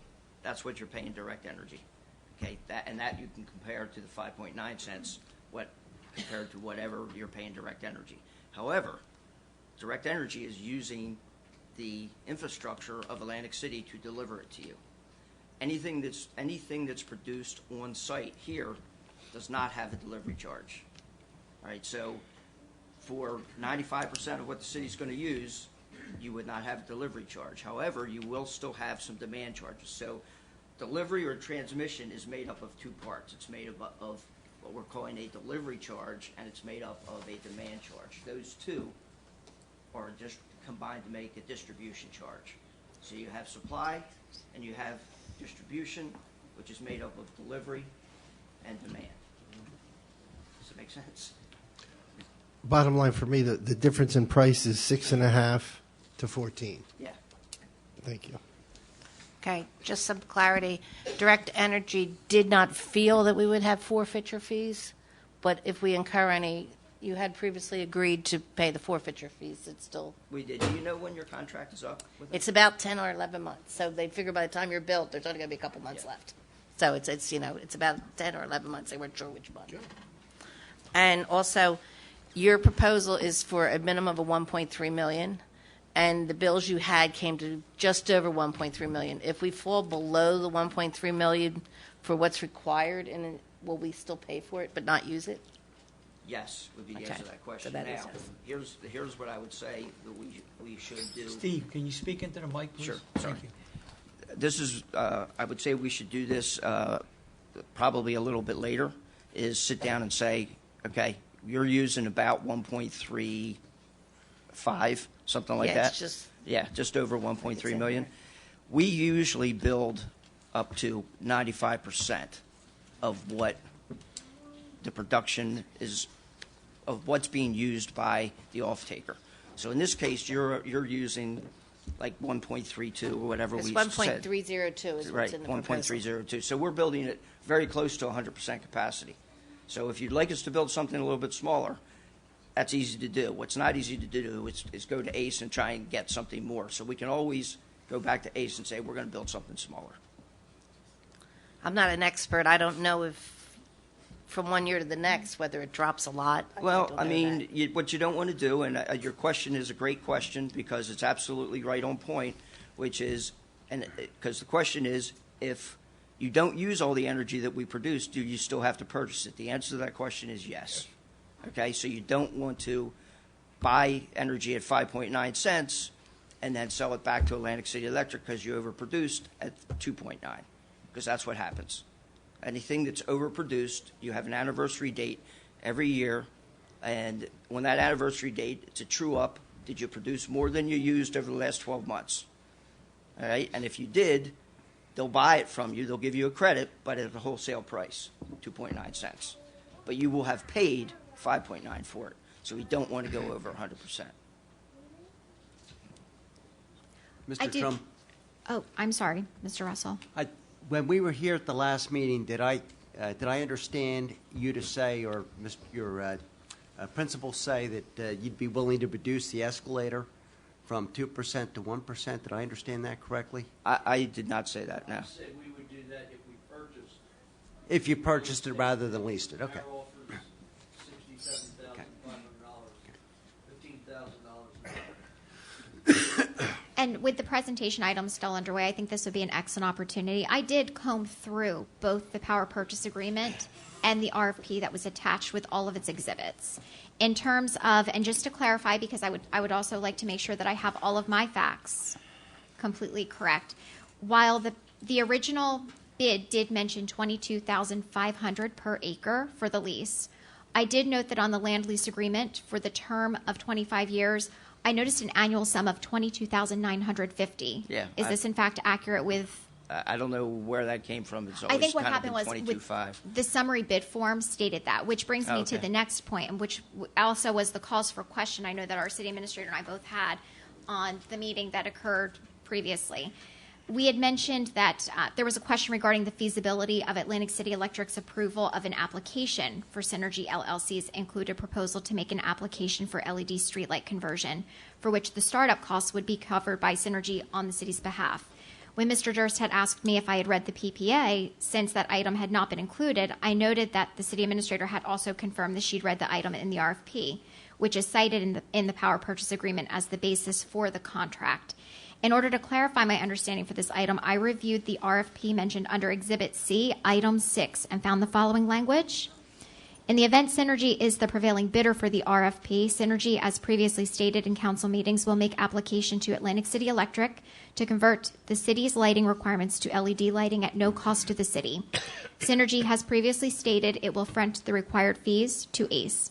It is anticipated if we are successful, Millville will realize an additional $400,000 per year in savings. So while this is aside from the initial $400,000 that is cited through the original bid form and through that correspondence, I just wanted to ascertain whether or not this was actually part of the power purchase agreement as it had been mentioned in the summary bid form. It was actually in Exhibit C. I have it on page 1, but it was Item 6. I think it is referenced in the, I don't have the contract in front of me, but I think the contract does reference the bid. It was a letter written to the city of Millville. Please consider the following information in determining your preference in terms of the best possible outcome regarding the RFP. And it did precede items 1 through 3, which mentioned the 5 host meters. I apologize. The 7 host meters with the total kilowatt hours of 1,302,161 kilowatt hours. It proceeded to 4, 5, where it talked about in terms of the history of the company, in addition to the insurance indemnifications. And Item 6 did mention specifically about Atlantic City Electric and the application. It was included in what was titled the scope of services. So I'm just clarifying whether or not I had misunderstood that in thinking that it was not part of the power purchase agreement as it had been referenced in Exhibit C. Yeah, I would not consider that part of the power purchase agreement. I think we've had conversation that we would, take the lead on making application to Atlantic City Electric to move to LED lighting on behalf of the city. And we're still making that offer. But it is an application that you have to make to Atlantic City. So there's no guarantee that Atlantic City is going to say, yeah, this is a great project, we'd love to do it, or that it's going to make economic sense to everybody. There are only 2 cities in the state that have had that happen for them. One is Atlantic City, which is the state for all intents and purposes, and the other is Hamilton. Now, we made entreaties to Atlantic City Electric, and they were to the point where we broke off and persevered with the application. They were very cooperative and very positive. And so on a best efforts basis, we made that offer, and we'd like to pursue it because all sorts of energy here and $2 million project costs to save or generate revenue, the lease, of about $100,000 a year. If we're successful with the street lighting, we're talking about another $400,000 a year. So it's a low-hanging fruit if we're successful. And it's a best efforts effort, and it's no cost to the city. There'll be a cost to us, but we made that offer. We intended to honor it. Solicitor, since that's part of the proposal, does it have to be part of the contract? Yes. Has to be part of it. I think so. The only issue that we have is even with the summary bid form, it states very clearly $22.5 per acre for a lease agreement, which is contradictory toward what is actually in our land lease agreement of $22,950. $5,000 an acre. It's 5,000 acres, not Right. 22.5 an acre. No, $22.5 total, which would be Total. for Correct. which is exactly what I have on the summary bid form. And if I can, I know that this is a presentation but just to provide my comments, the fact that we are still discussing this number of questions at this point in time, the fact that the city, we do not have a municipal engineer who's reviewed the plan in terms of the actual feasibility or the savings. We've also not had a formal independent consultant. So if I can, I know that I am only one of 5 commissioners, but my apprehension arrives from the idea that we've not had an independent third party, nor have we had any bids to negate whether or not this is actually a savings to the city. With that, I refrain from any further comments. Mr. Solicitor, have you found anything? I'm looking for the document that you were referring to. Proposal? Any other questions? Yes, Mr. Durst. Would you suggest the total cost per year would be a savings for the city? Could you repeat that? What do I have this? The actual savings that we would experience by implementing this plan. We're talking about in the first 15 years between the rental income and the savings on the electric usage of $100,000 to $110,000 a year all in. Okay, that's part of the and proposal. then in the Taking the whole project. I'm sorry? The entire project. Yes. And divided over the years. Yes. The total savings, Steve? 25 years, the total savings will be in excess of $4 million.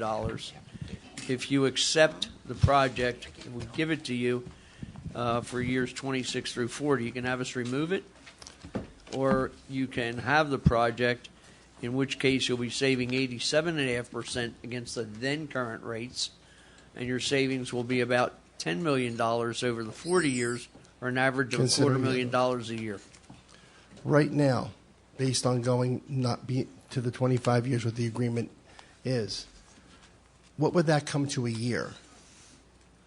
In other words, the actual savings if we were divided among Right them. now, year 1, year 2, year 3? No. What would be the average savings per year over 25 years if we were to implement this program? About $180,000 a year. Okay, and A lot of this savings is because we're anticipating that our electric rates would have gone up 4% a year, and the solar would go up 2%. But isn't and that- that's very highly likely. We don't know. It That's the is. future. Okay, and but that's with why that, it increases as you go That's along. why we ask for business plans and see how long that they're going to go, and we make suppositions, and there's always ifs involved in this. My question is, this has been going on, and again, I know that there's great questions that are coming out, but at what point do we start to say, let's move with this, because the savings that we're going to realize, meeting by meeting by meeting, are being lost. Okay? This thing started about a year ago, and I just don't we could review it and review it and review it and review it even more. Okay? Solar is here. It's been profitable. We have an opportunity to generate funds for the city. Again, I would not understand why we would continue to offset or put this off over and over again when this city is in dire need of funds. Dire need. And you're going to see when a tax rate increase comes out, you're going to see that we need the funding. So with that, my feeling is let's move on with this. Commissioner Pepitone, if I may, we do actually have a sheet, and what Mr. Trumbo and Mr. Durst affirmed today in terms of the annual percentage savings on electric cost. This spreadsheet is here, and it's itemized years 1 through 25. It's also itemized year 25 through 40 with the subtotals and averages. But I have to ask whether or not you actually reviewed this form. I know the city administrator and I are humble enough to admit when we can understand solar and we can understand the savings, and when we know that we have to ask for an outside consultant to determine whether or not we are actually placing the city first in this decision. And that is the reason why there is an apprehension in moving forward, is because we just simply do not know enough information about it.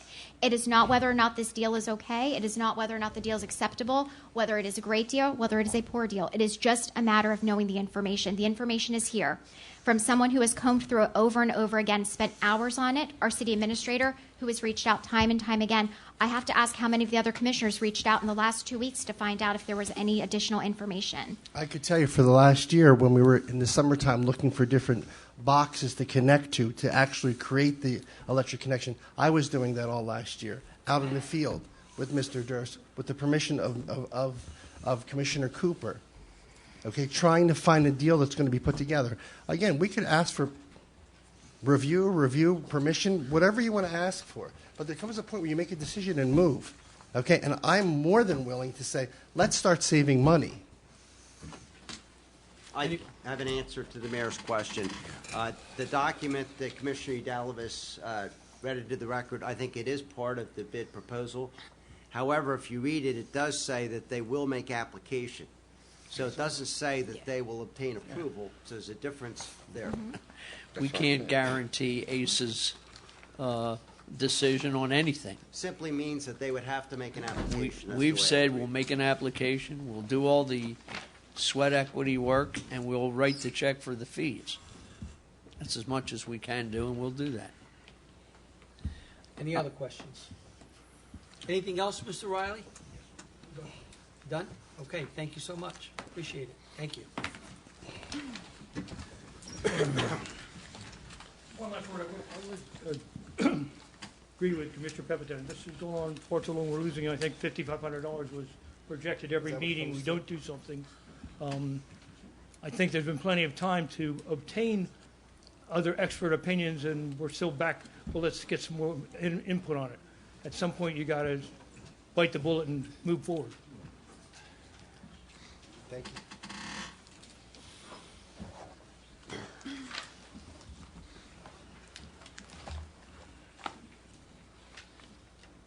Madam Clerk?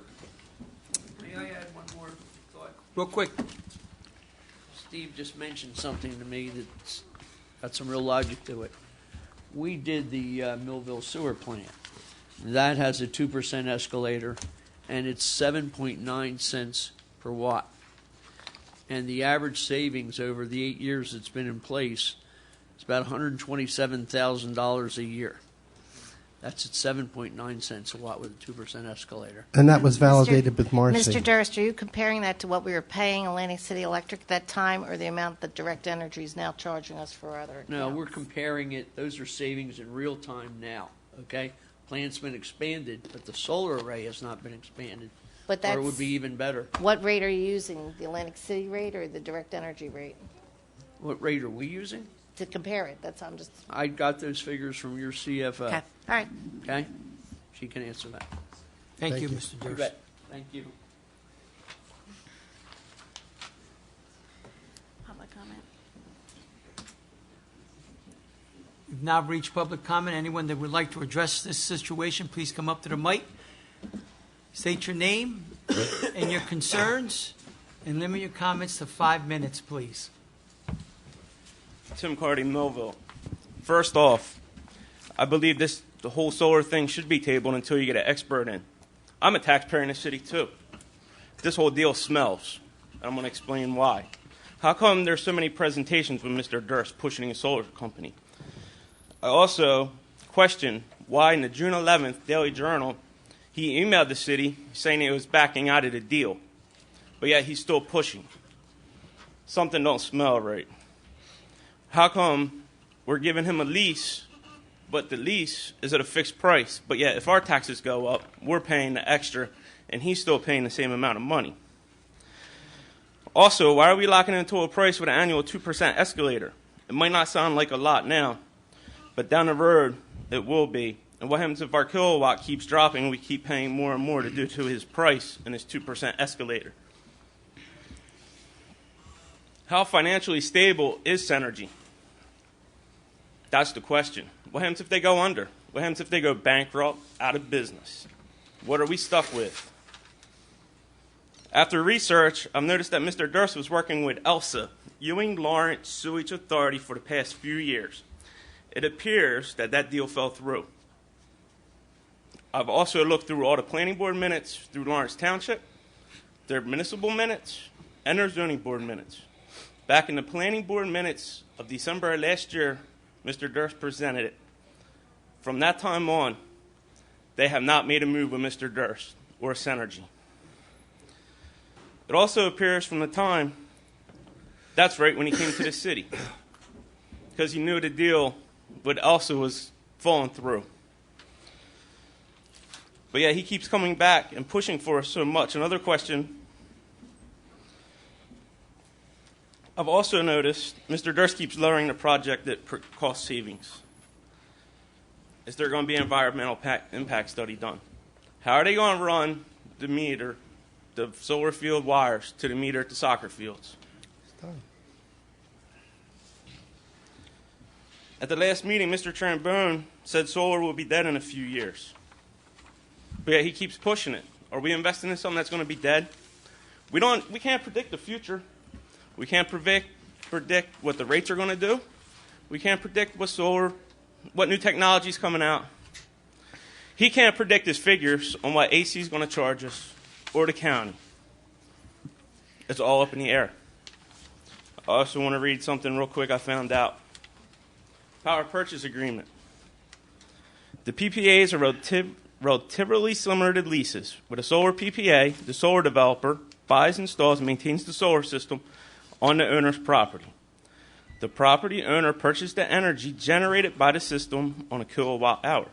Basis through a long-term contract with the developer, generally the initial rate is often less than the utility rate for generating, which cost generating the same amount of electricity, but the PPA rate generally escalates at a fixed annual percentage, which could result in the PPA rate being higher than the utility rate depending on the rate of the increase of the utility charges.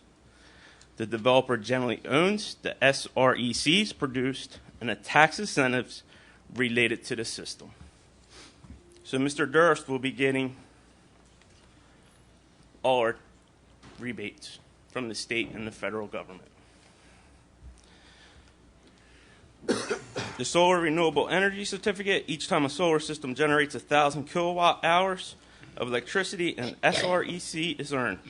Solar system owners report the energy production to the SREC tracking system. This reporting allows SRECs to be placed in the system's owner's electronic account. SRECs can then be sold on the SREC tracking system, providing revenue for the first 15 years. So it sounds like Mr. Durst is going to be making money off our solar system. I really think if you're going to do it, you guys need to get the tunnel vision out of your head on the solar, especially you, Commissioner Pepitone, and you really need to start looking at LED lighting, which is more effective, more cost savings, no environmental impact, and it's also better for our communities with brighter lights and for our first responders. Just saying, I'd be very cautious with this deal with Mr. Durst because he's already sued us once on another project. He also, in a May article of this past year, he was even thinking about suing Lawrence Township and Mercer County. Obviously, you guys need to think about it because something in here don't sound right. And when a man walks away on June 11th and emails you and says he's done, I wouldn't be doing business with him. And the way his attitude was with the last meeting to one of our commissioners, he should have been asked not to come back again. And does the city really want to do business with a guy like that? Thank you. Thank you, Mr. Carter.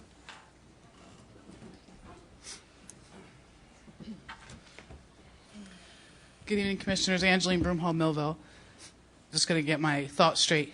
Angelina, can you give us your address, please? I prefer not to. Well, I've asked everyone to give their address, and that's what it states for me to ask is your address. We had a discussion about this. If I don't let this come up my 5 minutes, but you and Go ahead. in the previous commission years ago, we all had this discussion about addresses and physical street address, and there was a reason why. My very first time at this podium, that night my home had been broken into. So I expressed that I felt uncomfortable about giving my home address, and you were sitting right there, too, at the same time, and you said that you understood, and as long as you gave the town, the city that you're from, that would be acceptable. I believe Mr. Russell was here, too, at the time. I will let it go now, but Mr. Russell, will you research that for us? Why don't you just tell us the street that you live on, not your address? Well, I mean, anybody could look it up. It's not that big of a deal. Well, I asked someone else earlier to do it, and if you come up there and not do it, I think that person might be offended by it. So I'm only following the rules that we have. I understand. I'm just saying it was a discussion we had several years ago, and that's why it Well, at the next commission, Mr. Russell will research that, and we'll have the proper answer for you. Okay, I appreciate that. Go ahead. Okay, now my 5 minutes. So, and I'll start your time right now. Thank you. So, one is the apology by your counsel. Say what you want about Millville and say what you want about our adversarial behavior. These are my neighbors. And I did feel that it was adversarial and it was offensive. And I'm a Millvillian now. I've been here almost 17 years. And I do take offense when someone from out of town who's looking for my money and people who are trying to protect my interest are being attacked. If Mr. Durst wants to apologize, I suggest that he apologize. You don't need your counsel to do it. He's here to do it. That's one. Two, I thank you guys for asking the questions. Mr. Pepitone, I am concerned why you're pushing it. You've sat there many times saying, I don't understand, I don't understand, I don't understand, about lots of subjects. And we need to work together to sometimes understand things. There's a lot of things I don't understand. But when your community and when your fellow commissioners and when your staff at City Hall are trying to explain to you and trying to work things out, because they're not professionals either, you need to slow down. There are a lot of environmental impacts from solar. Negative ones. There is a carbon dioxide that's released from them. There is an environmental impact, and which is one of the reasons why we're moving to wind, which is what they're telling you, right? That's what the point of solar is the environmental impact. The financial impacts are secondary. While they're very important to Millville, they are secondary. The rate is 2 cents cheaper now than what we got at 15th Street. We're comparing things to what happened during the energy crisis 50 years ago. Come on. You're taking one person's word who's a developer who's trying to sell you a product and saying, oh, but you're going to save all this money. Hey, you want to buy my house? Because I can tell you a whole lot of nice things, too, about it. I can point out, oh, it's near the lake, it's near the park, and I don't have to tell you all the negative stuff, how there's shootings around the corner, right? So it's how you present it. If we're going to compare something to an energy crisis, that's not an accurate comparison. And I'm sorry you want this so bad, Mr. Pepitone, and we all want to save money. Believe me, we do. But we have to do it responsibly. We have to do it with understanding the environmental impacts. We have to understand how this is going to affect the soccer fields. Is it going to have runoff? Is it going to have reflections? Is any of these things being considered? Did we look into buying our own? To compare actual comparisons. And don't tell me the rate that the developer wants to compare it to. Because if I have two homes and I say, well, this home is this price and this home is this price, you don't know. I can sell my house as $500,000 because that's what all the houses in town are worth. And you'll say, oh, wow, it's a good deal. You're only selling it for $450. Sounds good, doesn't it? But if you don't have accurate, true numbers to compare and only the developer's word, not saying he's a liar, but you don't know. And you can't make a decision for 28,000 people on something that you don't know. And you have a great staff that's willing to help you figure it out. Take your time. What's the rush? They're saying you're going to save money. If we had done it back when we did 15th Street, we'd be paying 2 cents more. What's going to happen in 5 years? Is it going to be 2 cents less than that? Are we really saving money? Because why can't we get the 5.9 at streets and roads then? That would make sense to me. It just seems we're rushing. I understand it's complex, but I don't see any need at all to rush. And I do find it offensive when somebody comes to this podium and it was adversarial. I watched it from home, and it was. And it was offensive to me because these are my neighbors. Thank you. Thank you, Angela.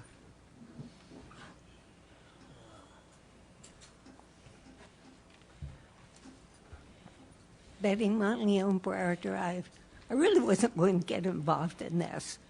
But when Mr. Pepitone compared him looking at meters to Ms. Ulovis's research, that just did it. I mean, there's no comparison.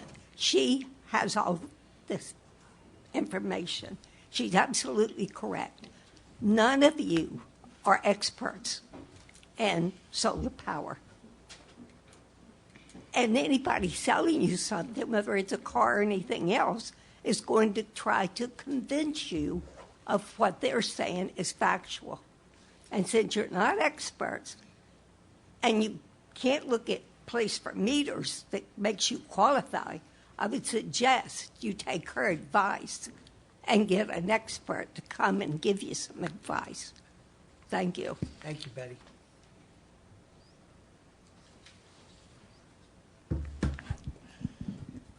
Good evening. Kirk Hewitt, Millville. Cedar Street, Millville. Again, Commissioner Udolphus, you're doing your work. City Administrator, she's doing her work. Work needs to be done. It really needs to be done. Questions need to be asked. We are in a one-person show here right now. We are Synergy Energy telling you I'm the man. I can do it. I can do it the best. And no matter what happens, it's going to continue to be the best. I just went and bought a car 3 weeks ago. If I all of a sudden got unhappy with that car because it got a scratch or something, can I go back to the dealership and say, you know what, I think you did me wrong, and I want more money back? No, I'm stuck with that car, whether I like it or not, whether it suits me or not. Commissioner Papatone, you just said that you think it's time to save some money. It is time to save money. I agree with you. But you also said that it's time to stop this questioning, move forward, and start saving money. I say you were almost right. I've asked that this be tabled 3 times now. I'm not going to ask you to table it tonight. I'm going to ask you to bring it off the table. I'm going to ask you to sit down and really think about it and bring it to a vote.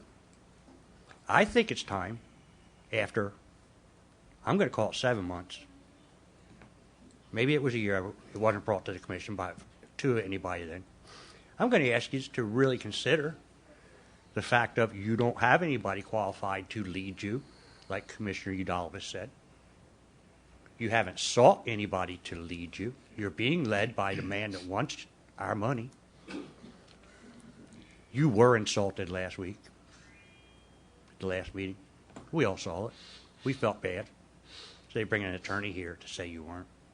I know that he's not going to convince you that you weren't treated very unfair. I say it's time now to bring it off the table, put it up for a vote, both of the resolutions, and say no. And take it from there. Thank you. Thank you, Mr. Hewitt.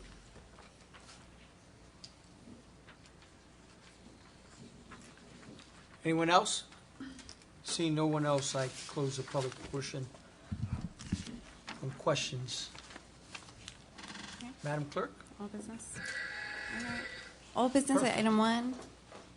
Say motion to remove from the table resolution authorizing the City of Millville to enter into a 25-year land lease agreement with Synergy LLC to lease a 4.59 acre part of Block 136, Lot 1, for the purpose of designing, constructing, and operating a solar photovoltaic system to be a permitted use and otherwise consistent with the James R. Hurley redevelopment district for an annual payment in the amount of $22,950.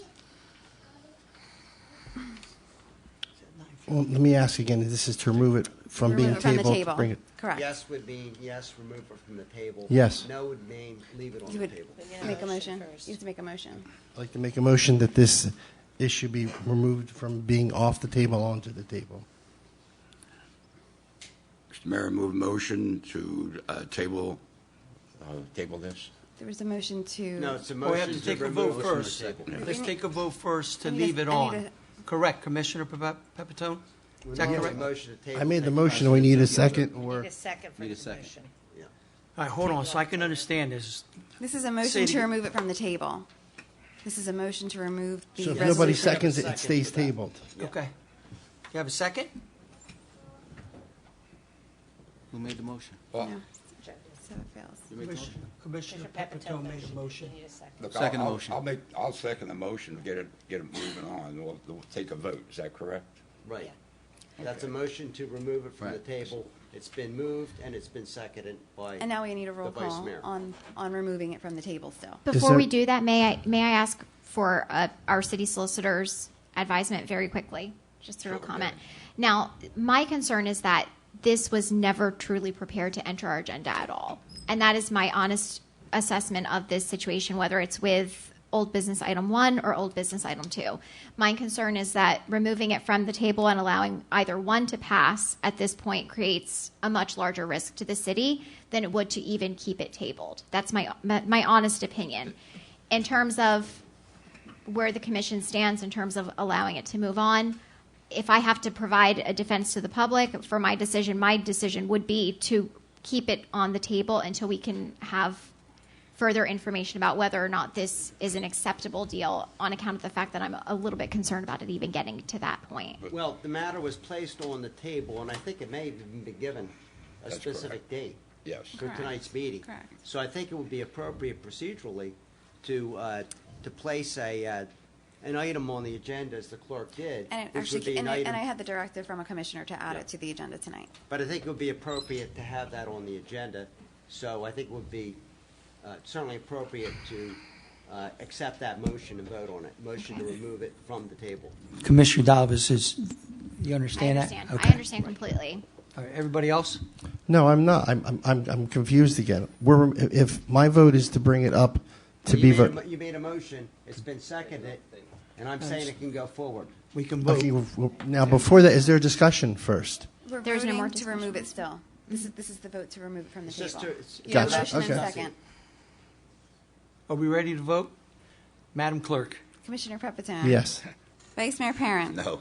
Commissioner Udalvis. No. Commissioner Cooper. Yes. Mayor Santiago. No. Okay, so motion fails. Okay, So so what it's that means is that that remains on the table. Correct. Okay. So that- then you're going to skip the next correct. item. Exactly. And you're This going to is go irrelevant. item 10 All right, Two. so old business item 2 is a Yes. motion to remove from the table resolution authorizing the award of a power purchase agreement with Synergy LLC to install, operate, and maintain a solar photovoltaic system that will supply a minimum of 1,300,000 kilowatts to various city meters over a 25-year period at a cost of .059 per kilowatt hour with an annual escalation of 2%. Jim or Joe? I'm sorry. My mind was elsewhere. Could you please This is repeat? a motion to remove from the table This is the power PPA. purchase agreement. No, but might as well leave it on the table. So this- Leave it the way it is until they're working in tandem. Commissioner, with you one have to another. make a motion first. You don't. To make a motion first. Someone I needs make to a motion to leave it. Remove it from the table. Remove it from the table. And if it doesn't get seconded, then nothing will happen. If it gets seconded, then we'll vote on that. So do you want to make that motion? No, I don't even want to make it. It'll be voted down anyway. So Well, but it's on the agenda, so someone needs to. I make a motion to have it placed on the table. Well, it's on the table already. It's on the table. So if nobody, I guess if there's no motion. It fails. No, if there's no motion, it dies. There we Yeah, go. yeah, it dies. Yeah. Okay, I mean, why vote on Understood. something if Right. there's Yeah. no motion and Okay, it so- dies? Okay. Commissioner Pepitone, you've opened this with a motion. How do you want to proceed?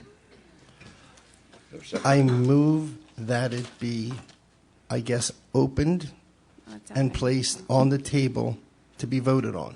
Am I right in saying that? Right, that would be a motion Okay. to Thank you. remove it from the table. Do we have a second? Second motion. Very good. Second by Commissioner Cooper. Madam Clerk? Commissioner Pepitone. Yes. Vice Mayor Parent. No. Commissioner Udalvis. No. Commissioner Cooper. Yes. Mayor Santiago. No. Okay, motion fails.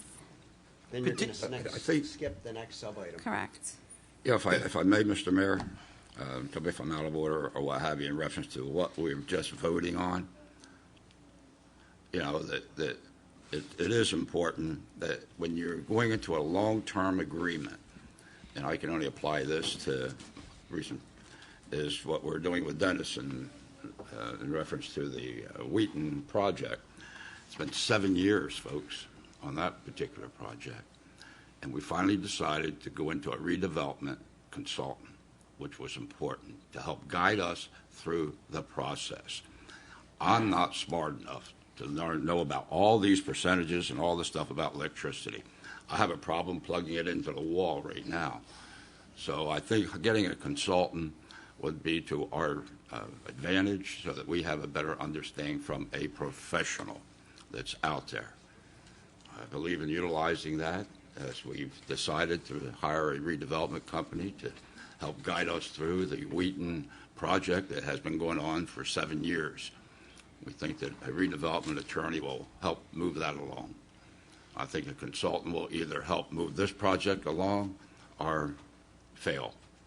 And that's what I want to make sure, all that voting and things that we're looking at. Thank you, Vice Mayor. Anybody else? Roll call. We did that. Yeah, we did that, right. Mayor. All I'm right. sorry. Jim, Tricked me. got to stop that. I can talk a little bit now. All right, petitions and letters. Okay, we have a letter of resignation from G. Larry Miller as a member of the Millville Housing Authority effective December 31st, 2019. It will be received and filed. Second the motion. Any comments? Yes, Mr. Mayor. Absolutely. Larry Miller is an icon who served, I'm not going to say how many years, but it has been probably close to 30 years with the Housing Authority. And we're really going to miss him on the Housing Authority. He's one of those people you don't see a lot about, but when you need something done or volunteer or someone being on a committee, Larry Miller has been that person, and we're surely going to miss him on that board. Mayor. Anyone else? I'm sure you remember Dr. Miller through the school system. Many of us that were in the Millville school system had him as a principal or vice principal. And as the vice mayor has stated, what a great person to the Millville Housing Authority.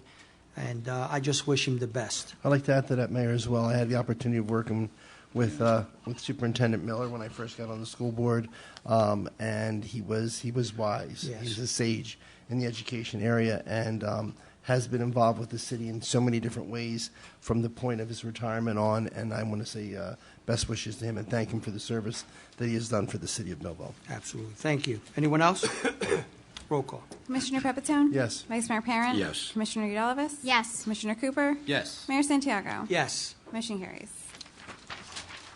Reports of commissioners. Commissioner Cooper. Thank you, Mr. Mayor. And from the Parks Department, winterization has been completed on all the sports fields. We'd like to thank all the leagues for their continued support of the youth and looking forward to the 2020 spring season. We completed our last pass of grass cutting. Here's some of the areas: 819 Archer Street, 25 Airworks, Fowler Road Boat Ramp, 16 West McNeil Street, 815 North High Street, Brown's Gas Station, the Library Community Garden Area, the Old Texaco, Waltman Park Basketball Parking Lot, and 1106 Brookdale. And all the other announcements were heard earlier from Samantha Cruz. Mr. Mayor, that is my time. Moving forward. Thank you, Commissioner. Commissioner Pepitone. I do have a copy of the police report that I will make available copies after the meeting. If you come up and let me know, it'll take me 2 seconds to run down, make them for you at the end of the meeting. That's it, Mayor. Thank you. Commissioner You want to Udalvis. receive and file them? Oh, You yes. have that and also the fire report? Was this received and filed last time? But we just didn't have copies of it? No, it wasn't. It was Okay, I make the motion to receive both the police as well as fire report. Second motion. Thank you. Any comments? Roll call. Commissioner Pepitone? Yes. Vice Mayor Parent? Yes. Commissioner Udalvis? Yes. Commissioner Cooper? Yes. Mayor Santiago? Yes. Motion carries. That's it, Commissioner? That's it, thank you. Commissioner Udalvis. Thank you, Mr. Mayor.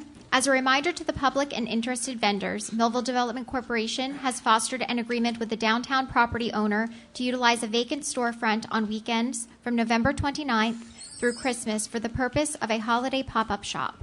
Millville Development Corporation is currently seeking to execute agreements with vendors who will occupy and work within the shop for sales. In regard to the Zoning Board of Adjustment and City of Millville Planning Board, please note the following. The December meeting of the Zoning Board will be held on Thursday, December 5th at 6:30 p.m. in the Richard C. McCarthy Commission Chamber on the 4th floor of City Hall. The November 12th meeting of the City of Millville's Planning Board was postponed until the December meeting. The next meeting of the Planning Board will be held on Monday, December 9th at 6:30 p.m. in the Richard C. McCarthy Commission Chamber.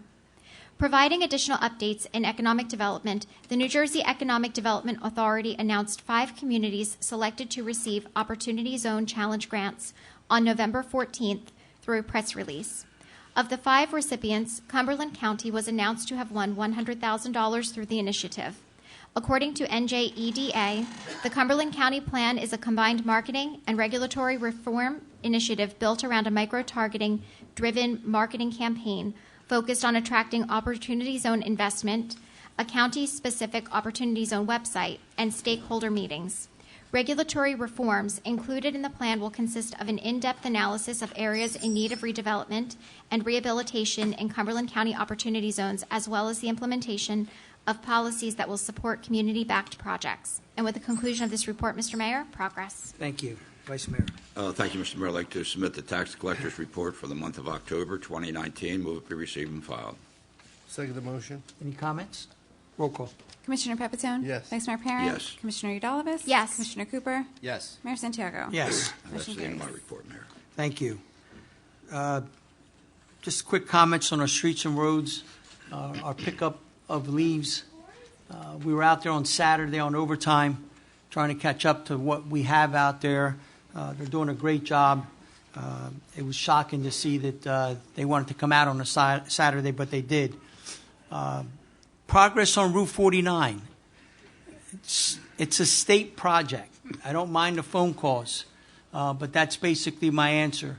One thing that they did do that they weren't doing is that they weren't advising enough drivers as to where to go. I had so many complaints as to I would pull in here and then they would make me pull out. I will say this, after the state was contacted, that they did remediate that. They fixed it. They made it a little bit easier for us. A lot of folks, I told them, I said, look, it looks nice now. You'll appreciate it in another few weeks that we'll be driving down a smooth road. But it's been pretty tough for a lot of residents. Myself, I live on the west side. It took me 12 minutes at Carmel and 49 just to get back on 49 to head to a doctor's appointment. I was 20 minutes late. But they're out there doing a good thing, and at the end of the day, it's going to look very nice, Route 49 for the city of Millville. With that, I close my comments. Ordinances on second reading. Okay, we have an ordinance authorizing amendment to motor vehicle and traffic regulations, Municipal Code, Article 10, Schedule 21, to add parking reserved for handicapped persons at 15 North 4th Street. Mr. Mayor, I move for the adoption of this proposed ordinance on second and final reading. Second motion. This is the ordinance on second reading on added parking reserved for handicap at 15 North 4th Street. Anyone that has any comments or concerns about this on second reading, please come up to the mic, state your name and your concerns, and limit your comments to 5 minutes, please. Seeing no one, I close ordinance number 1. Madam Clerk? Commissioner Pepitone? Yes. Vice Mayor Parent? Yes. Commissioner Udalvis? Yes. Commissioner Cooper? Yes. Mayor Santiago? Yes. Motion carries. Item 2 is an ordinance amending the City of Millville Municipal Code, Chapter 17, Fire Department, adding Article 13, creating and establishing a Bureau of Emergency Medical Services. Mr. Mayor, I move for the adoption of this proposed ordinance on second and final reading. Second motion. This ordinance is on second reading. Item number 2 on the City of Millville Municipal Code, Chapter 17, Fire Department, adding a Bureau of Emergency Medical Service. Anyone that has any comments or concerns concerning this, please step up to the mic, state your name, and limit your comments to 5 minutes. Also, your concerns. Good evening. John Redden, Sharp Street, Millville. I'm the retired chief and CEO of Millville Rescue Squad. This year, 2019, marks my 50th year of active involvement in the EMS services to the city of Millville. In those 50 years, I've had the opportunity to experience the many changes and challenges that have evolved in the delivery of this important and needed service to the community. In the early years, EMS service was basically a swoop and scoop method to get a patient to the hospital. Over the decades, the level of service evolved to a defined science of pre-hospital care. Through these decades of changes, great effort was taken to meet the demands of the changing practices in the EMS delivery models. The history of this service began in 1958 by the American Legion Post 82 and continued under that model until 1988 when the organization transitioned to Millville Rescue Squad. Millville Rescue Squad continued to function as a 100% volunteer service until 1995, when it became necessary to hire paid staffing.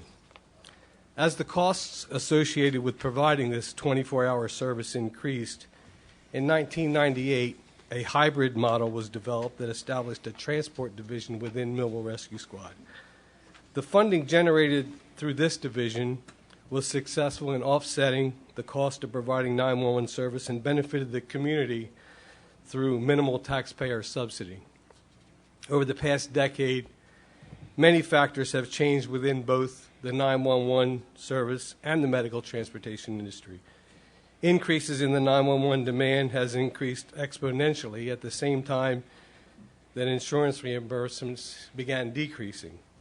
Combined with the increases of insurance costs, fuel costs, staffing, benefit costs, equipment supplies, just to mention a few, maintaining the needed level of service on a balanced budget became extremely challenging. In 2017, Inspira Health chose to establish an internal transport system, and the existing infrastructure of Millville Rescue Squad was transitioned to Inspira Health. Since this transition, Inspira has continued to provide 911 service to our community at the same level of subsidy as Millville Rescue Squad previously did. The many challenges associated with the provision of 911 service have reached a point where increased subsidies have become a burden to every community nationwide, and unfortunately our community has finally crossed that bridge. With the limited options available to assure 911 EMS service to our community, the development of a municipally operated system is certainly one of these options. As a lifelong taxpayer, I certainly do not lobby for increased property taxes. However, as a senior citizen, I certainly want to be assured the continuation of this important service for myself, my family, and our community. I applaud the efforts of our city leadership in giving priority to take action on this important safety matter. I also commend Chief Lippincott for his many hours of research in establishing a municipally operated system that will meet or exceed the levels of service needed. I am fully supportive of the proposed ordinance and offer my continued support throughout the development and implementation. Thank you. Thank you, Chief. Yeah, you can clap. Anyone else?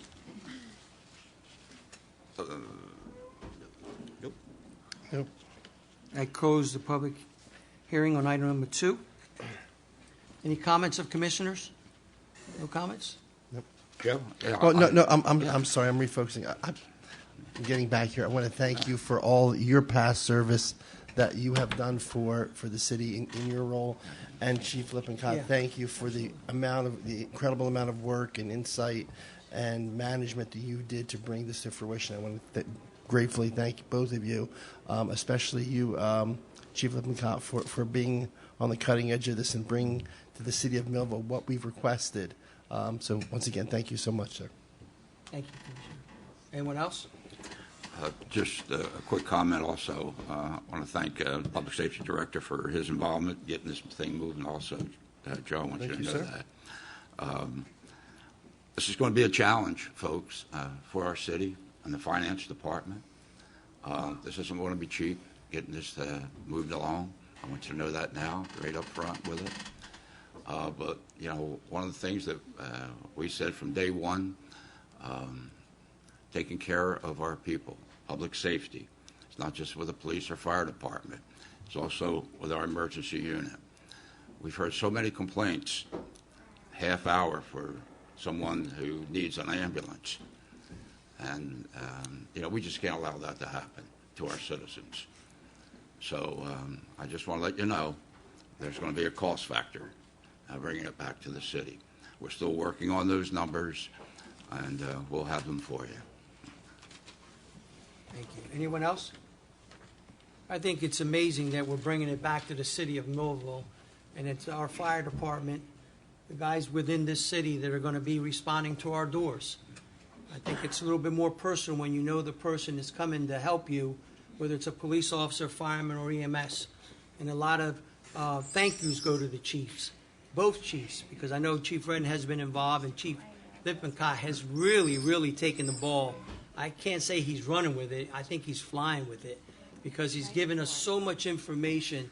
It's really given us a clear conscience of where we as commissioners want to go. And I think we want to go with that safety for all of us within the city of Millville. So thank you for what you've done, and I think it's going to be very, very successful. And I think the people in the city of Millville are going to really appreciate what's going to happen in the future. Thank you. Madam Clerk? Commissioner Pepitone? Yes. Vice Mayor Parent? Yes. Commissioner Udalvis? Yes. Commissioner Cooper? Yes. Mayor Santiago? Yes. Motion carries. Ordinances on first reading. Okay, we have an ordinance amending the salary ordinance as follows to change the following titles, range of compensation, and change from administrative title to council 18 title, and that's Registrar of Vital Statistics part-time, and also to add the following titles and range of compensation for emergency medical technician per diem, and chief emergency medical technician. Mr. Mayor, move for the passage of this proposed ordinance on first reading with final consideration to be given on December 3rd, 2019, after due publication provided for by law. Second the motion. Any comments? Roll call. Commissioner Pepitone? Yes. Vice Mayor Parent? Yes. Commissioner Udalvis? Yes. Commissioner Cooper? Yes. Mayor Santiago? Yes. Motion carries. Item 2 is an ordinance amending Chapter 46 of the City of Millville Municipal Code entitled Personnel Policies, Article 31, Work Hours and Attendance, subsection 46-131, Responsibility of Employees through subsection 46 through 133, Computerized Time System. Mr. Mayor, move the passage of this proposed ordinance on first reading with final consideration to be given on December 3rd, 2019, after due publication provided for by law. Second the motion. Any comments? Roll call. Commissioner Pepitone? Yes. Vice Mayor Parent? Yes. Commissioner Udalvis? Yes. Commissioner Cooper? Yes. And Mayor Santiago? Yes. Motion carries. Resolutions, please. Okay, we have a resolution appointing Wendy Mercado as Registrar of Vital Statistics part-time for a 3-year term beginning December 1st, 2019, expiring 11/30/2022. Mr. Mayor, move the adoption of this resolution. Second the motion. Any comments? Roll call. Commissioner Pepitone? Yes. Vice Mayor Parent? Yes. Commissioner Udalvis? Yes. Commissioner Cooper? Yes. Mayor Santiago? Yes. Motion carries. Item 2 is a resolution reappointing Jeannie M. Hitchner for the following positions and terms: Municipal Clerk for tenure and Office Official Municipal Assessment Search Officer for a 1-year term expiring December 5th, 2020. Jim? Yeah. I'm just going to make her wait a little bit. Mr. Mayor, Leave it move the long adoption of enough. this resolution. Second the motion. That's not right. Any comments? Yeah, yes, Mr. Mayor. Jeannie's really stepped up to the plate as our municipal clerk, and we're just the city's a better run department to have people like Jeannie out there. She's extremely, extremely dedicated, and to put up with me is probably her biggest task. So I know you've been waiting for this moment. Anybody else? Yeah, I'd like to also congratulate Jean for the wonderful job she does. I believe this is your tenured year? Mm-hmm. No, that's wonderful to hear. So she becomes a permanent part of us, and we couldn't be better served by anyone else. Thank you. I'm not going to hold this up any longer, Jeannie. We have County Clerk Celeste Riley here. You have to take a vote first. So, but wait a minute. Oh, my. See, she's so excited she's stopping me. She never does this before. I know. But I wanted to make sure that everyone saw that the county clerk is here. And Thank she's you, here for a Celeste. reason. So raise your hand, Celeste. So you were very nervous while you were saying that. I was. So I kind of had to dig it in You a little can. bit because, It's okay. that's what you do. All right. Madam Clerk, roll call. Commissioner Pepitone? Yes, absolutely. Vice Mayor Parent? Yes. Commissioner Udalvis? Yes. Commissioner Cooper? Yes. Mayor Santiago? Just step up, Celeste. Yes. Thank you.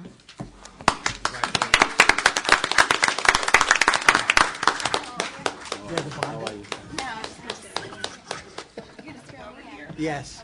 I'm good. How are you? Thank you for being here. Appreciate it. I know we kept you here long. I know, right? It's different.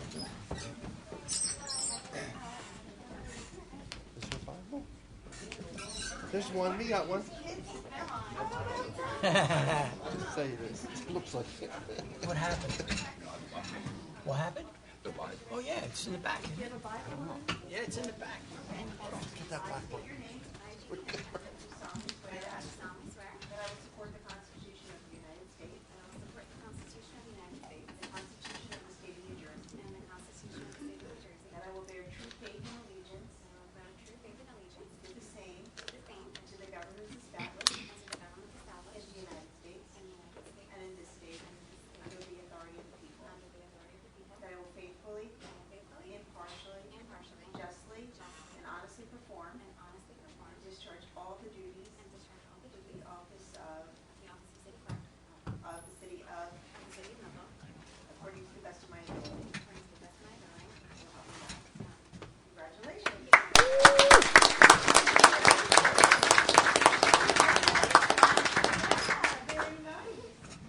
Celeste, come back on the 3rd, we'll have the Bible. You, well.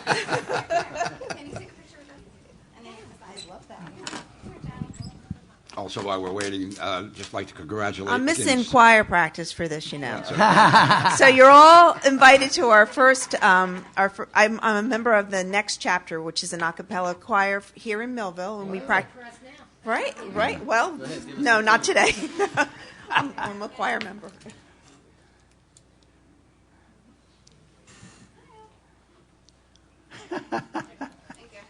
December 2nd, over here at the First Presbyterian. Nice. Thank you. You got to sign that. All right, guys.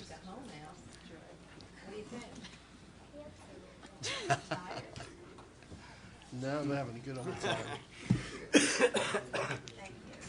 We were waiting for one of them to bump their head right before it was the vote. Start crying.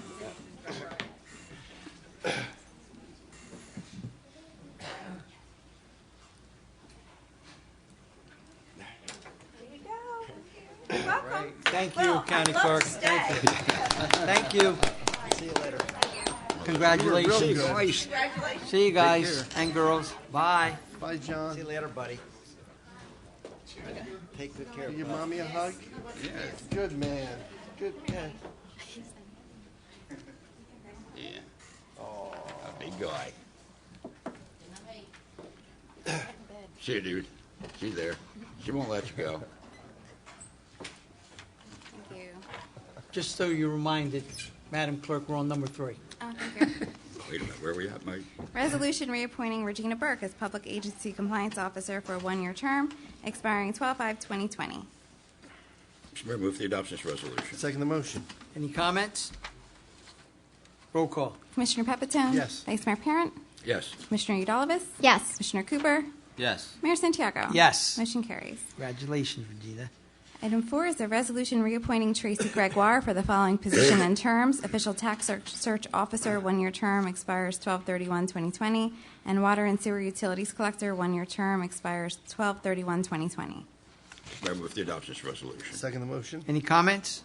Roll call. Commissioner Pepitone? Yes. Vice Mayor Parent? Yes. Commissioner Udalvis? Yes. Commissioner Cooper? Yes. Mayor Santiago? Yes. Motion carries. Item 5 is a resolution authorizing adjustments to the tax and utility records.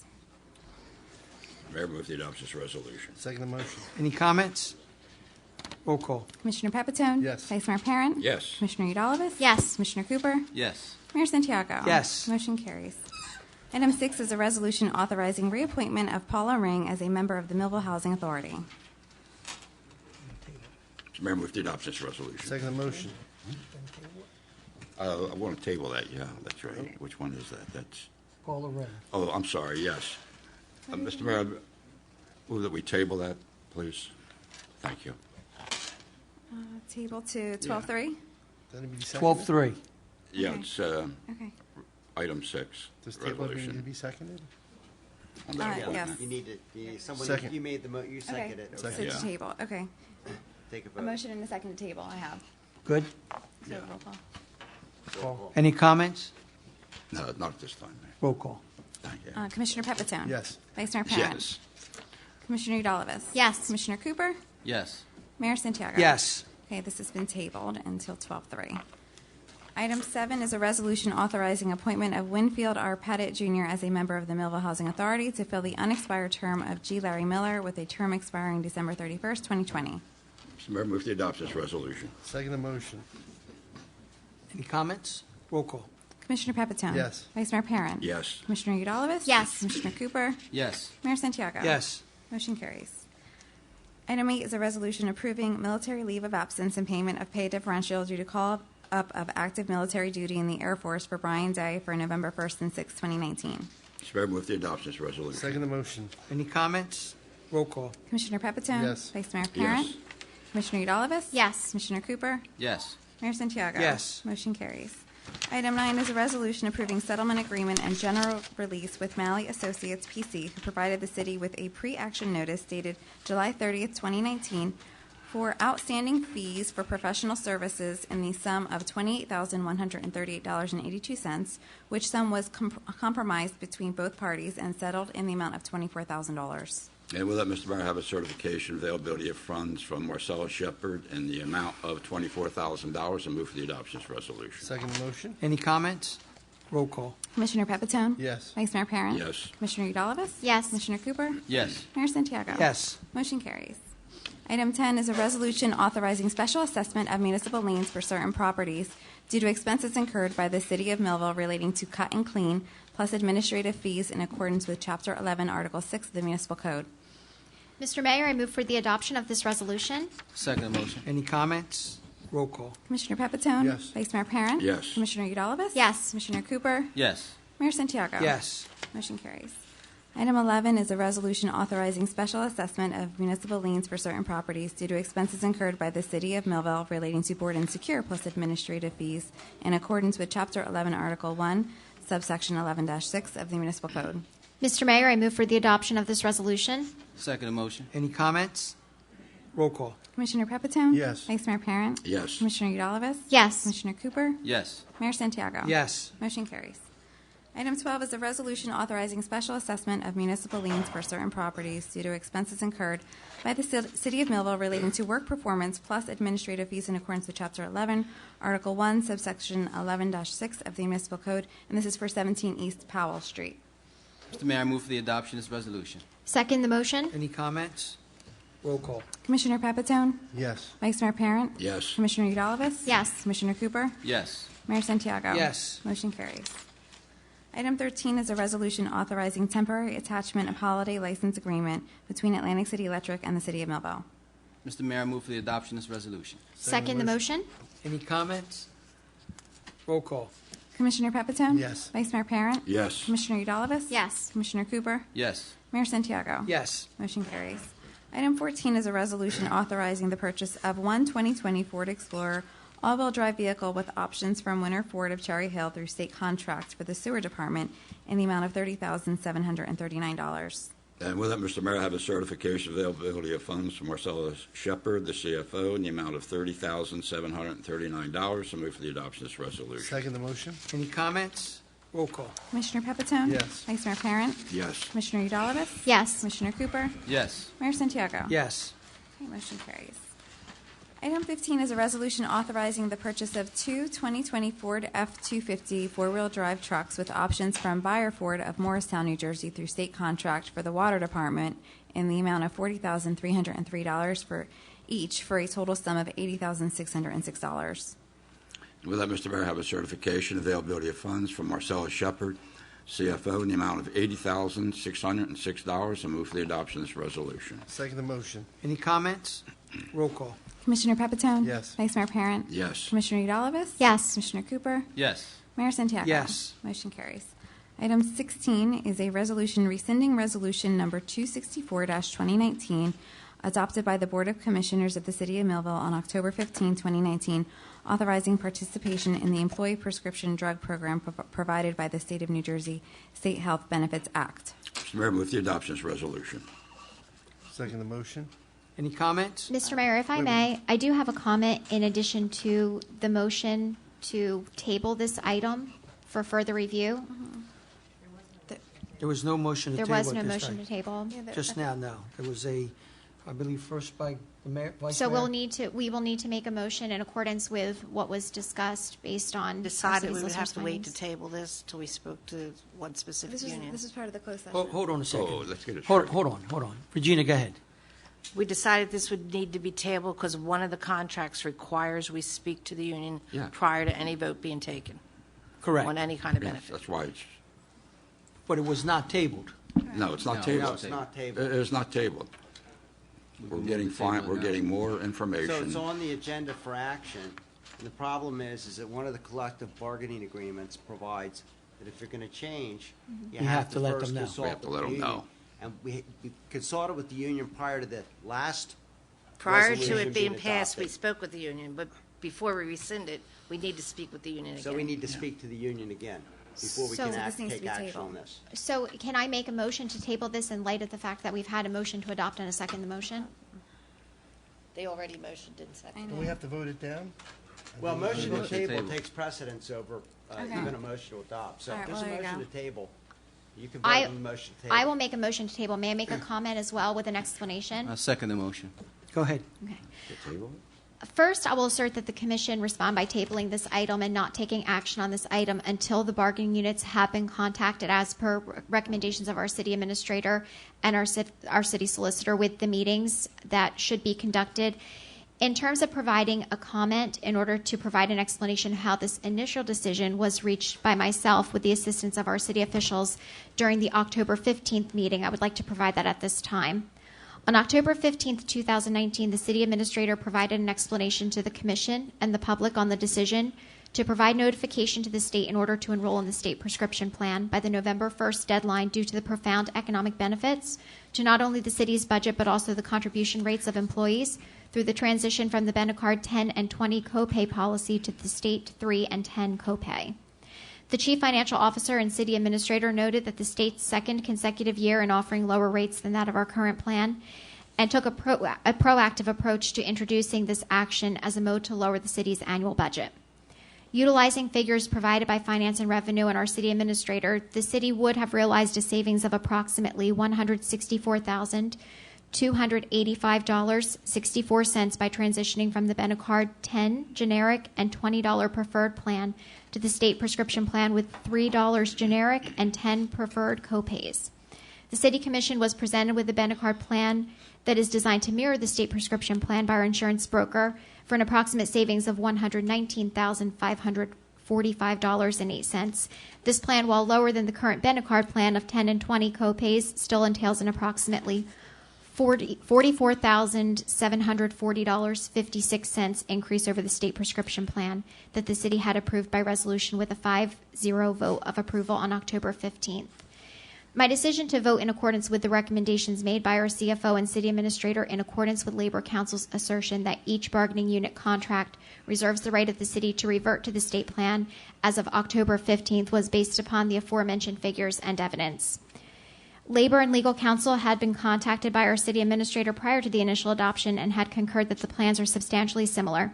Further information from Labor Counsel may present evidence contradictory to this decision. However, the Commission should table the item until December 3rd, 2019. Furthermore, I extend my gratitude to the CFO and the City Administrator for attempting to save the city additional expenses in 2020. Once again, the professional pains of our employees sought to provide a significant savings to the city, its taxpayers, and its employees through seeking enrollment in this plan. I felt it pertinent to explain my decision to the public at this time. With the conclusion of this comment, Mr. Mayor, progress. Thank you. May I like to follow up with a comment, please? Yeah. Upon finding out about the change in the plan, again, being experienced as a union member in negotiations as well as health care information, I sought the fact that the plan change, there's a comment that says equal to or better than.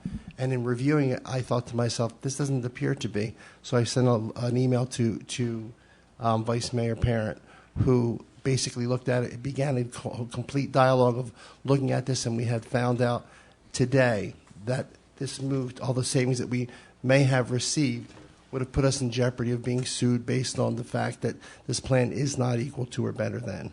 So with that, I want to make it understood that we're not sure where this is going to be ending up. I think it's going to be the 10 and 20 plan. Is that what we're going to end up with? But that's due to the fact that there's contractual obligations that were made with unions, and to make those changes puts the city in a position of potential liability for extra drug costs. Just wanted to make that point. Thank you. Thank you. Anybody else? Madam Clerk. All right, Commissioner Pepitone. What are we doing tonight? This is a motion to table. Table, yes. Vice Mayor Parent. Yes. Commissioner Udalvis. Yes. Commissioner Cooper. Yes. Mayor Santiago. Yes. Okay, this has been tabled until 12:03, correct? Yes. Okay. Okay. Item 17. Yes.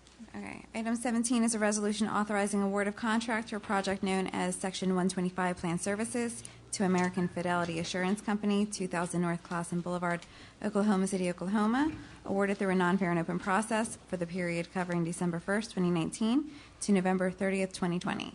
Mr. Mayor, move the adoption of this resolution. Second the motion. Any comments?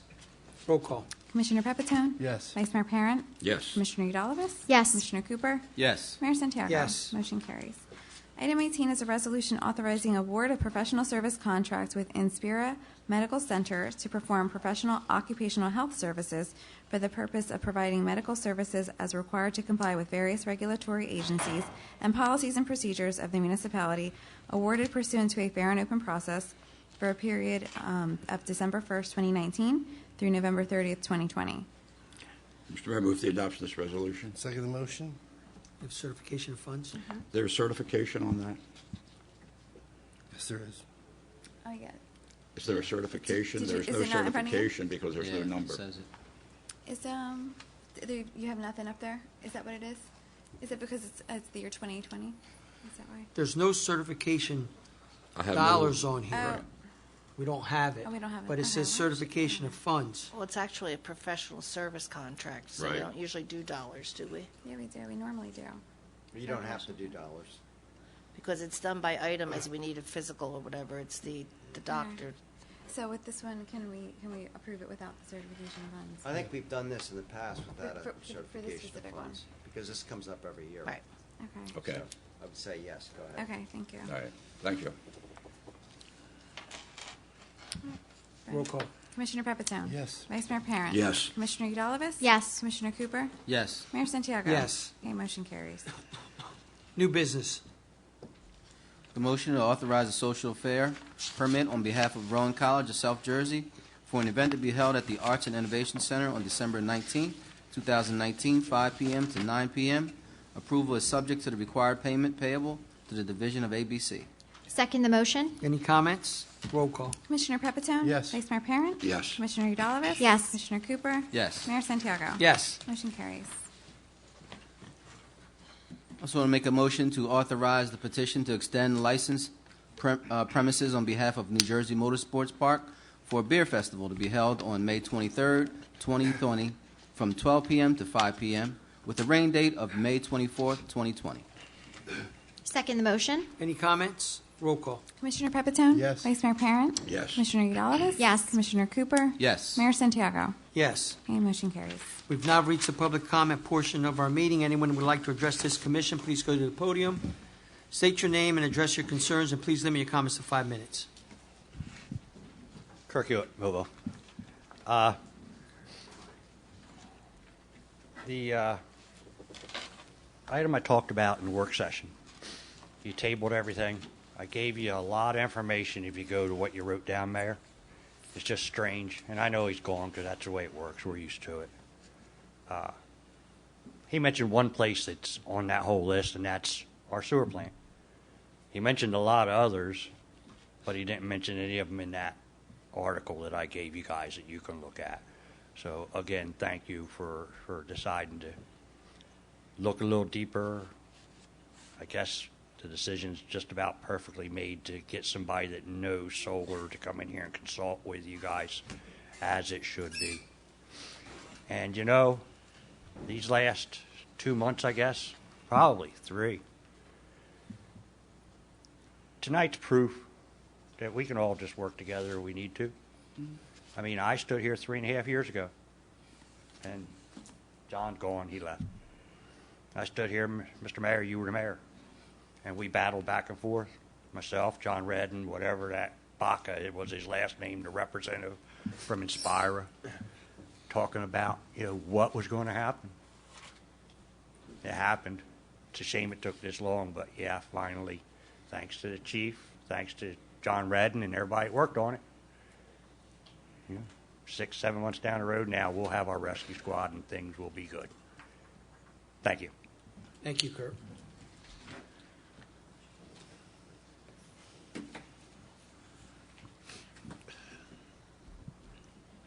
Betty Motley on Briar Drive.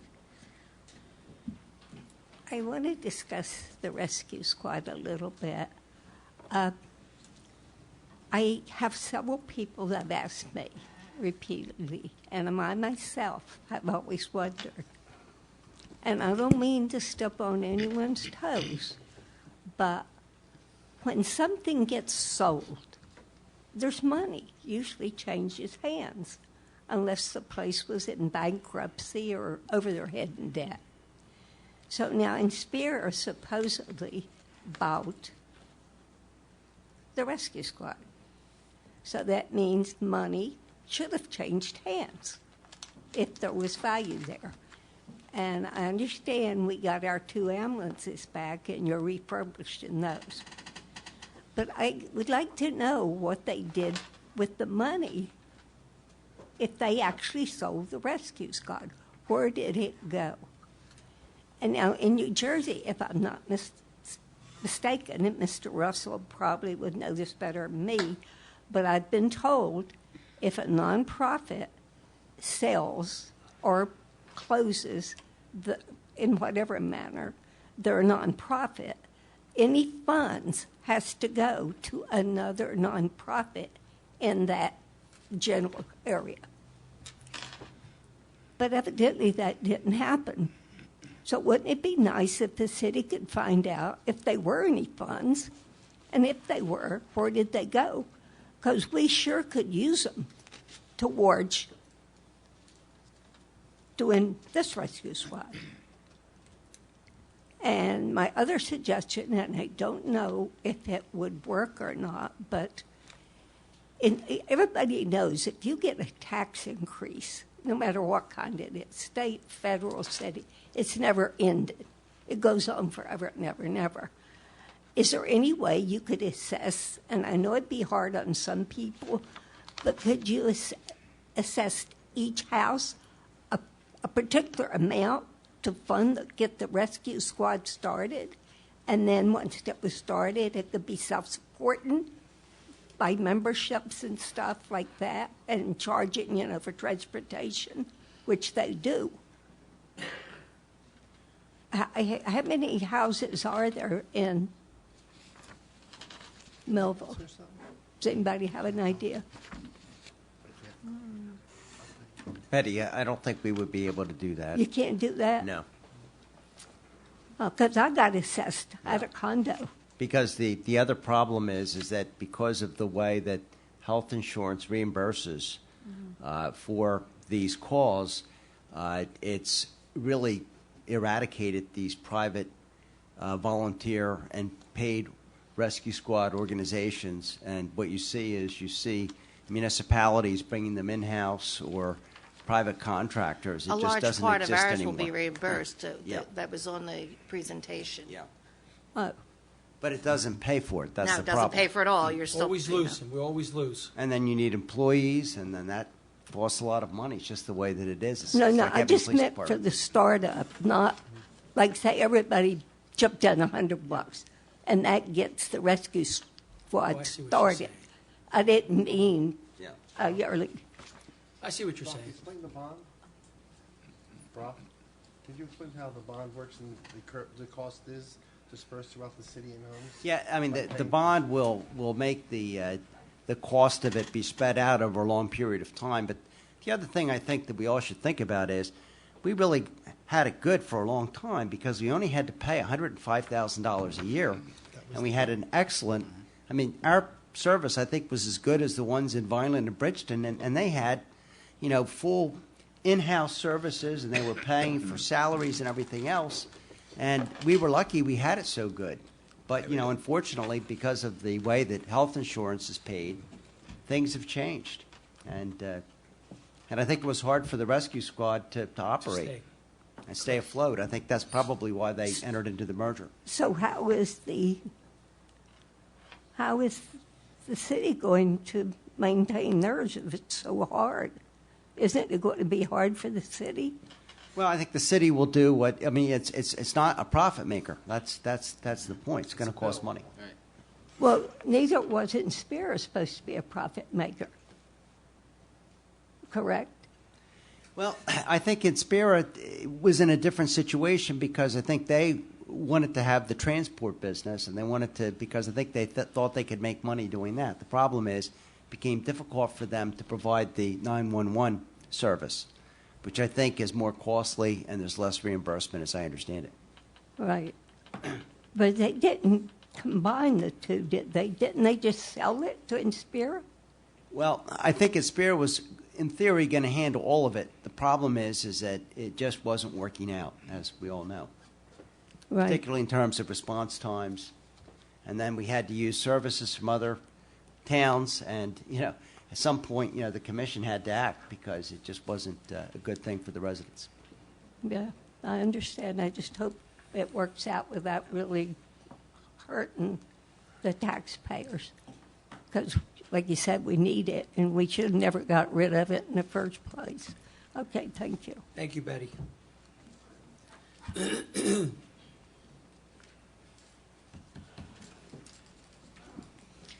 Hi, Cindy Cook, 439 Val Lane.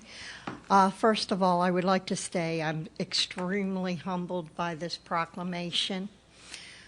When I joined the military, it was a time that the military services were frowned upon. We'd just come out of a very unpopular war. My boyfriend was killed. A lot of my college friends were killed. There was a lot of animosity directed towards anybody in the military at all. So to now be at a time where veterans are actually recognized is huge. I was one of the very last of the women Army Corps. The year I went in was when they dissolved the Women's Army Corps. I still have my Women's Army Corps brass that I was given then, and I'm very proud of it. I do want to make a comment to Peter Wine. He does an excellent job over there at services. I know I've sent several people over to him. I don't know if when he got back to his seat, if Heather informed him or not, but our last known homeless veteran that we have here in Millville is safe. He does not have a home of his own right now because he's chosen not to, but he does have a roof over his head and electricity. Okay, somebody has made sure that he has that. A report on the Cumberland's Homeless Trust Fund. From now on, we will be meeting quarterly. So I will give you an update probably in February because the next meeting will be towards the end of January on that. So thank you again for this. I know it meant a lot to my granddaughters to be come over here and see it. Thank you. Congratulations again. Thank you, Cindy.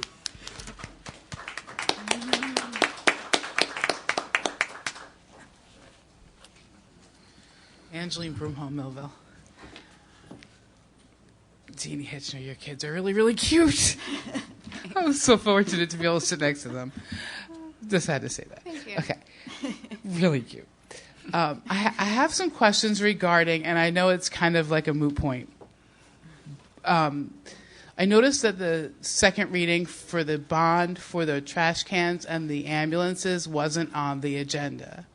You're so observant. Can I answer that? Yeah, that'd be great. Okay, so there was a legal advertisement that I thought we were not going to meet the deadline because of the election postponed one day of to the next meeting, and then the Our meeting league was on a Wednesday. pushed it forward. So with the time frame, I thought that it wasn't going to comply. Legal bond counsel advised me it was. By the time he advised me that it was, we hurried up and shot the EMS ad for legal advertising purposes, and wound up realizing it was the one establishing the department. So that got advertised twice, not the bond. So that was my mistake. Okay. Okay. Thank Human you. error. Sorry. Thank Happens you. every day. Yes. Thank you. Well I explained. was just wondering because there was a lot of numbers that got thrown out with the trash thing, and the big reason we were told that we were doing this was because we're going to, quote, save money. However, my numbers aren't showing savings when you come out with it, because you didn't know when you passed this the ordinance, the resolution to contract with the ACUA as well as the trash ordinance. So the current trash contract was $1,077,357. It's a 1-year contract, so it wasn't a 5-year. So had we sent it to bid, which we did not as far as I'm aware, and sent out a 5-year RFP. They only did 1 year.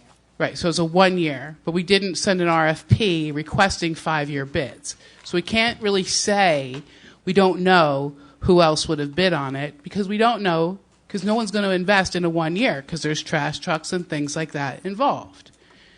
Furthermore, we don't know if there would have been a more stable price because it seems that the South Jersey sanitation price was very much in line with the ACAU's contract. Very, very close. So yes, it was a big increase the 1 year. However, it's still very, very similar. So if we're not sending out an RFP for 5 years, we really didn't compare apples to apples.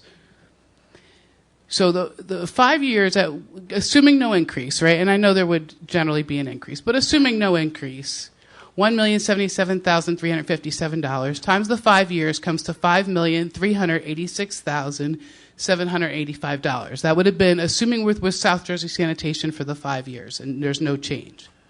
The ACUA contract is $5,338,649 plus the cost of the cans, which is a $50,000 savings over the whole 5 years. Not each year, but we still haven't included the cans, which were almost $1 million. Are you guys still maintaining that this is a cost savings to the community? Now, since you're not going to answer me while I'm here, the ordinance you also passed that night for what will the ordinance, you changed the ordinance for trash. In the ordinance, you removed bulk pickup and white goods pickup. However, Mr. Davos, at the meeting when you read the contract from the ACUA, you said that they would continue to pick up 2 items per week. But that's not the ordinance that you voted in favor of.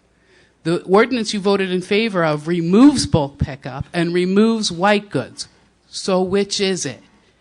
I'm inclined to follow the law, which would be the ordinance.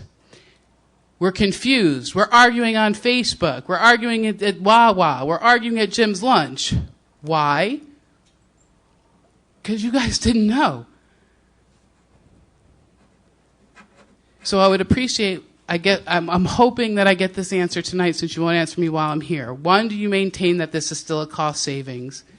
And 2, are we going to correct the ordinance again to include bulk pickup and white goods, or is that going to stay off the ordinance? Thank you. Thank you, Angela.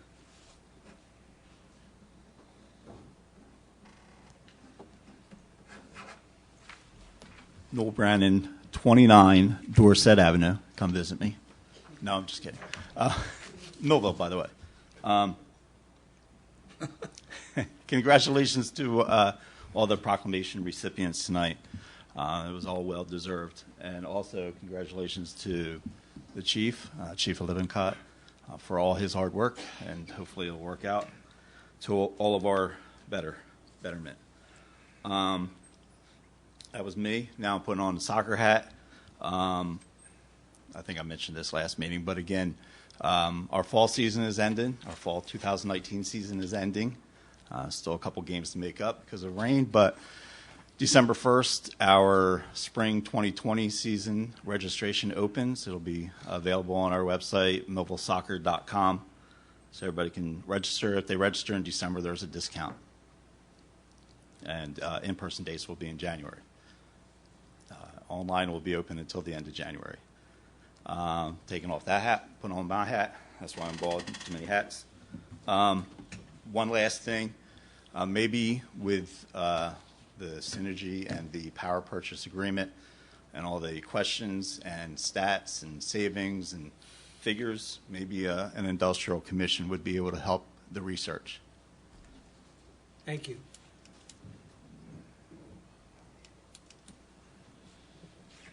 Pete Wine, 2229 Buttonwood Lane. I moved out. First off, I want to say thank you very much to the commission for inviting us here tonight to speak. And I want to show you the dividends that it's already paid off. Nobody saw it, but there was a homeless veteran in this crowd tonight. They came here because they read on Facebook you could get assistance. So they came. Tomorrow that person starts their case, and hopefully they will be starting their life anew. Excellent. So thank you very much for giving us this opportunity, and hopefully that vet knows that now he's home where heroes call home.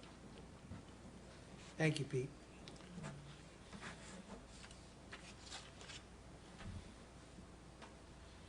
Tim Cardy, 1441 Lloyd Terrace, Millville. I'd like to thank Chief Lippincott and everybody involved in bringing the EMS back. I think that's a good move. I don't care if my taxes go up $100 a year, $200. At least I know there's going to be an ambulance at my doorstep. And I'm not taxing other EMS agencies and their communities. I'd also like to thank you guys for tabling the solar. Commissioner Pepitone, you do all your research, but you ain't doing none on this one, supposedly. I really think that was a good idea. Bring the professionals in. Also, as far as giving your complete address and everything, we did discuss this on our prior commission. And the one issue that was discussed among the commissioners was you're going to not have people come up here and want to talk if they got to give their full address. I suggest you just keep it as the city. I mean, if somebody really wants to find you out anyway, let them do the research. But I think you're really going to turn the public off by doing that. Thank you. Thank you, Tim.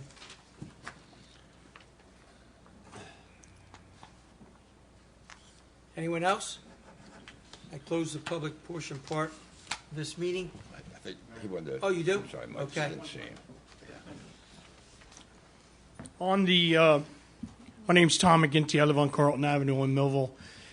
On the solar project, I don't know why it's so desirable for them to put the solar project on essentially open land that could be used for a better purpose out off of Bogdan Boulevard.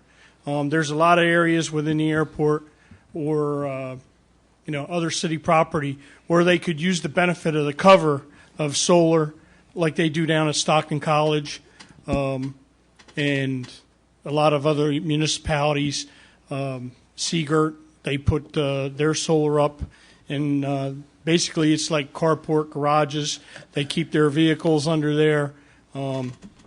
Maybe a city lot or area where the city has cars parked.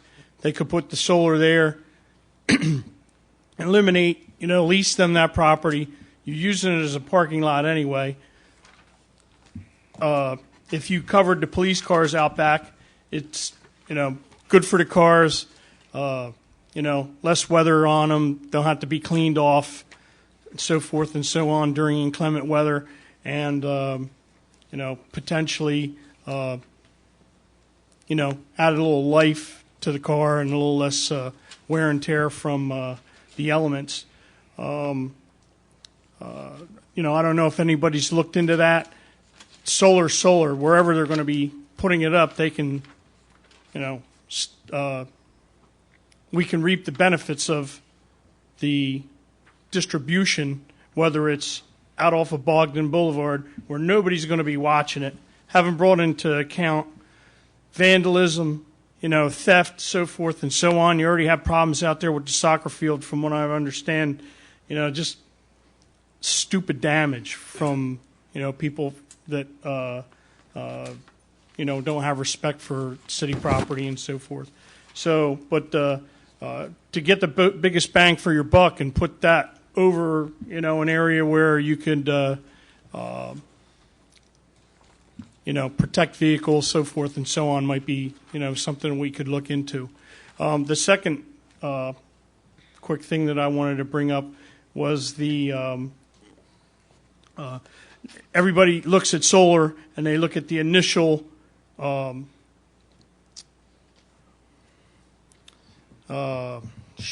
word I want to use is like the effectiveness of solar. Well, that goes down depending on what type of solar panels you have, as much as 1% per year. So at the end of 25 years, they're going to, they're offering to give you back this 25-year-old system that's, gone through some wear and tear and is now as much as 25% less effective at creating energy. And, at that point, it's like now you have to get rid of it or dispose of it or maintain it or, replace panels and so forth and so on. The things don't last forever. I know they're better than they have been, but I just did like some quick look online and to see what the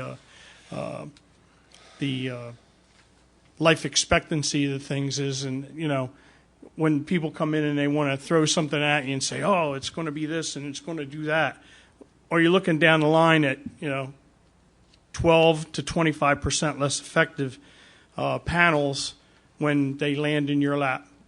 That's all I got to say. Thank you, Tom. Anyone else?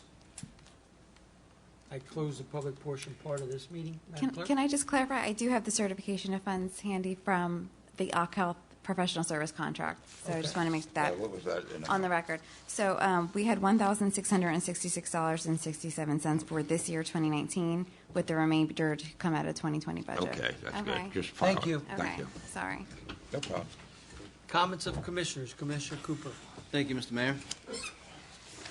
I want to say thank you for all the residents tonight and all your insight. Thank you for the veterans for coming out. Also to Chief Redden, who's done, I don't know if Chief's still here, but he really did a really good job for a number of years over there at Millville Rescue. And Chief Lippincott, get ready. It's coming your way. I know you're up for the challenge. Also, I want to say thank you to Pete Wine from VMC and Cindy Cook, and again, our veterans. I just wanted to say, Angela, thank you for those figures. And if you all remember, I voted no on that trash deal. So one was the reasons that my numbers don't exactly fit with your numbers, and we can discuss that. But we were looking at apples to oranges. And so I still feel the same way. Until I have new information, I still feel the same way. So thank you for that. Newell, where's Newell? Newell, how much is that discount? My kid's out there. Early discount? Oh, $5. Okay, all right. So remember, I just want everybody to realize if there's no progress, if there's no struggle, there's no progress. And so just be patient with the process, because with the process there is progress. With that, Mr. Mayor? Thank you. Moving forward. Commissioner Pepitone. Thank you, Mayor. Thank you, Mayor. First of all, Chief Lippincott, again, thank you for all the work that you've done in bringing together what the city has shared over and over, that they want the EMS back in the city. And as Commissioner Cooper said, we know it's going to be a lot ahead of you, but we know that you're going to rise to the task and make sure things fall into place. And once again, thank you for your tireless efforts to make that happen. For Cindy Cook, again, you're a godsend for all the things that you've done within the city. For the time I've known you, you've always been a person who continually gives and gives and gives, and I want to thank you for that as well. Pete Wine, thank you for, is he still here? For your lessons on the vets and what you taught us, what the organization does. I want to take time to thank you for that. Now the biggest thing I'm going to talk a little bit about is solar. Okay, first of all, when I say I don't understand, it doesn't mean I don't understand the information. It means I don't understand the rationale, why people think they do. And maybe I'm the only one who thinks the way I do, but let me share with you why I think the way I do. First of all, we know that Steve Durst is going to make money. He's a businessman. He came to the city in order to do just that. With the, for lack of a better word, pushback, you start to wonder, why is somebody going to come to the city of Millville to do business? Because there seems to be a great deal, but enough said about that. Toxic. Someone last week had said it was toxic or problematic. Can somebody give me the name of one person that has died due to solar in this country, with how prolific it is everywhere and anywhere? I'm not sure toxic would be a term that I would utilize to describe solar. Is solar dead? Really? I mean, if you look at any type of internet, anywhere, people are still promoting solar. Everywhere and anywhere. Wind will not replace it. It's probably, I'd be very shocked to see this wind program actually come into place because of the amount of money it's going to take just to institute and put that together. There's a great deal of supposition about this whole issue. What if? What if the price goes down, electricity? Well, what if it goes up? We all know that things go up over a period of time, and with that, I would make an assumption that electric prices will eventually go up.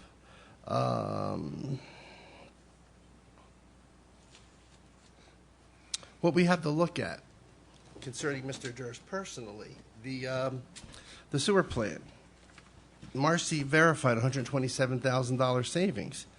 Over 8 years, if you multiply that, it's over $1 million.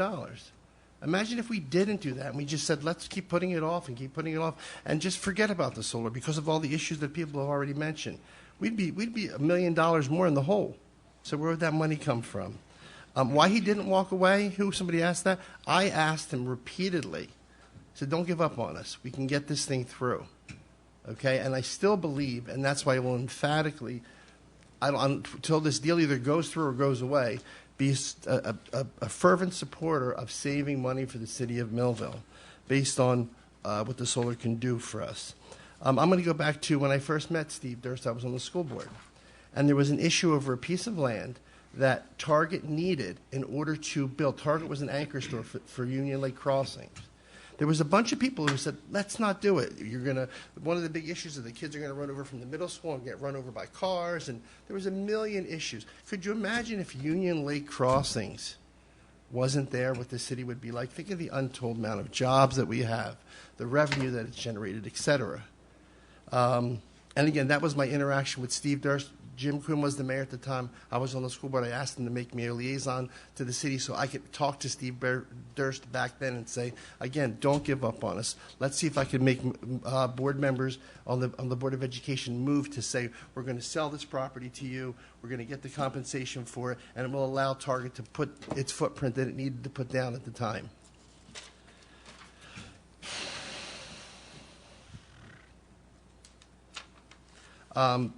This conversation between he and I actually started back in November, a year ago.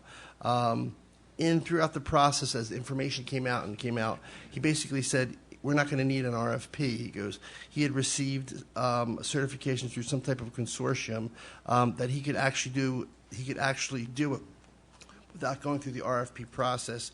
We kind of went round and round with that. The city basically said, let's go with the RFP. He says, nobody's going to apply for it. He says, because I know what I'm doing and putting out. We put the RFP. There was no other individual but he who put the offer in. Someone talked about LED lights. Excellent idea. He will aggressively pursue changing the lights. And you're going to say no. And it's easy to say no when you don't know, But he basically said he will aggressively pursue LED lights for the city at an increased cost savings to the city. Location, you had said that you can put it anywhere. You can't. You have to actually, I believe there was 45 sources in the city that we reviewed over the summertime. There was one found to be actually able to do it. The second closest one was the one on Buckshootum Road, but they found that it was to create the actual solar array connecting to the plug or the box that you would plug into the city was too far. It was cost prohibitive. The only one that we came up with was the one at the soccer center. So again, it's not, you can't put it anywhere. In addition, the use of solar, as the solar panels themselves are depleted, at the end of the 25 years, they're still 87% operable. Okay, that's still going to be a huge savings. And at that point, we get it all. Okay, or he said he'll take it down. Now you're going to say, well, what happens if he's no longer in business? We could always, again, suppose what's going to happen. We have to make decisions. The amount of money that could be made to the savings we need, okay? Each meeting that goes by based on the potential savings over the 25-year period is $5,500 a meeting, okay? But do you know when we requested the RFP? It was back in the summertime, June, July? 60 days, right? Yeah, 60 days ago, 2 months ago. It was just 2 months ago, okay. In that period of time, if you look at the potential amount of money that we could lose if this thing were up and running, it's crazy. And what I don't understand is there's a huge need in the city for funding. Our population, it's easy to say you can add $200 to my tax bill by putting the EMS. And I agree. I could do the same thing. But there's a lot of people in the city who don't have the money to say I could throw more money out to do it. I'm looking for tax savings. I think Mr. Durst if you want to look at a program that he did, was the sewer plant. It's generated money, continues to generate money. If we would have said weren't going to do it back then, we'd be $1 million in the hole. It's me, so expect every week, and I guess when we go back and forth, I'm going to keep pushing, and I'm going to get beat up over it, but it is what it is, and I just wanted to make you all understand why I am so strongly behind it, because I see it as a savings, and I think the city needs it. Mayor, thank you. And everybody out there who has your opinions, I'm not against you. I'm just fervently passionate about this issue. Well said, Commissioner. Commissioner Gonzalez. Thank you, Mr. Mayor. First, Ms. Broomhall, thank you for your assertions. In accordance with the contract, our city solicitor, the director of streets and roads, and our city administrator will provide an additional clarification at the next meeting in pertinence to the ordinance. You are correct in asserting that the bulky waste items are issued as 2 per pickup with the new contract. In terms of providing completely factual evidence in evaluating the breakdown of the bond ordinance, there was approximately over $890,000 dedicated toward the trash cans underneath the new trash pickup program. The reason for changing did once again not only include the initial contract savings, but also the opportunity for the city to be more accountable for pickup efficiency. And at this point, after having served as a commissioner for 2 years, I know there are decisions that I have made that when I voted no, I've accepted what the results were, what the outcomes were, whether it was that it had passed or not. Commissioner Cooper, I know that there are many items on which I voted no that maybe perhaps you had voted yes, maybe some that would have essentially saved the city some more money. In terms of us all respecting one another as commissioners, I think it's very important that we keep accountable for what our choices are here in this commission, in addition to respecting all of the decisions that other commissioners make that we all essentially have to live with. So in terms of whether or not you had voted no on the contract, you had also voted yes on the very first reading of the ordinance that pertained to this item. So in once again reinforcing that, if we are all 5 to sit here and we're all 5 to continue to work for 2 more years in this role, I think it would serve us best to have respect for one another. Second, I would like to thank the Veterans Multi-Service Center for its presentation. To learn of the funding available to aid veterans facing homelessness and the funding that could be utilized by our local programs is one that I know Ms. Cindy Cook has a champion for in our city. Thank you to the veterans who have visited our commission chamber and first responders who were present to welcome the second reading of the Bureau of Emergency Medical Services. I wish the citizens of Millville, as well as my fellow commissioners, many warm Thanksgiving festivities in the upcoming week. Thank you for your involvement and support for our city. With the conclusion of this comment, Mr. Mayor, progress. Thank you. Vice Mayor? Thank you, Mayor. Cindy, congratulations, and much deserving. It's not just a piece of paper. It comes from our hearts. We want you to know that. We really appreciate what you do. Pete, likewise, you're quite an individual, and I mean that kindly, okay? Yeah. No, the one in front of you knows, right? But, I can't disagree with you at all when it comes to taking care of our veterans. With the housing project, this is something we've been discussing even at the state level, of putting something together to make it reasonable for our veterans when they come home, or veterans who are here right now having a tough time. I'm also involved in a nonprofit agency. This is something we've been looking at for probably the past year and a half to see what we can do to help fund that, and we hope we can be successful. So, we'll keep you informed. We are very aggressive with that nonprofit agency, and this is one of our main goals, is try to do something like that. Mike, you still awake? Okay. Thanks a lot, Mike, what you're doing, and your fire department, providing this service. I know it'll be successful. There's no question in our mind. But like I said, there will probably be a cost in doing that. We're prepared to do what we have to do to provide those services. And if you can get the Philadelphia Flyers on the go a little bit more, I appreciate that. Okay? I don't know how we're losing the last couple minutes of the. All right? He's a very active supporter of the Philadelphia Flyers. I mean, I can hear him from my house. Okay? So I just want to let you know. Mary, I want to thank you. Mary knows my serious illness that I have. She's right there trying to take care of me at times. I appreciate it, Mary. These are hard to come by. And so they are. You're quite an individual. I appreciate it very much, Mayor. Tonight, again, Mayor, we showed that we do have our own opinions on the issues. That's healthy. And I keep saying that, we're a group that's still going to be working together for the betterment of the city. We do not get upset because our votes go one way or another. We discussed that when we first got elected. That was one of the priorities. I've always said to them, vote the way you feel, not the way I vote or someone else votes, or you think it's right politically. Vote the way you feel, and we move on. And we have demonstrated that so far in the past couple of years, and we'll continue to do that. We care about each other without question. And again, I want to thank the municipal clerk for your work that you do for us. You have a very gorgeous, gorgeous looking children. Thank you. And they are hams, believe me. Okay. So you will Where have they your, get it from? I'm not going to say that. I but, said it. Lots of luck with them. So, Mayor, with that progress. Thank you. Well, everything's been said. The best news we received tonight is the news that Peter Wine gave us, that there was a veteran that came here today because of this meeting and because of the information that was given and the education that that person received today. And for that, that person's going to be better off tonight. So thank you. With that, this meeting is adjourned. Thank you. We need a motion and a second. Well, motion and a So second. moved. Thank you. We don't get to do that. Who's in charge?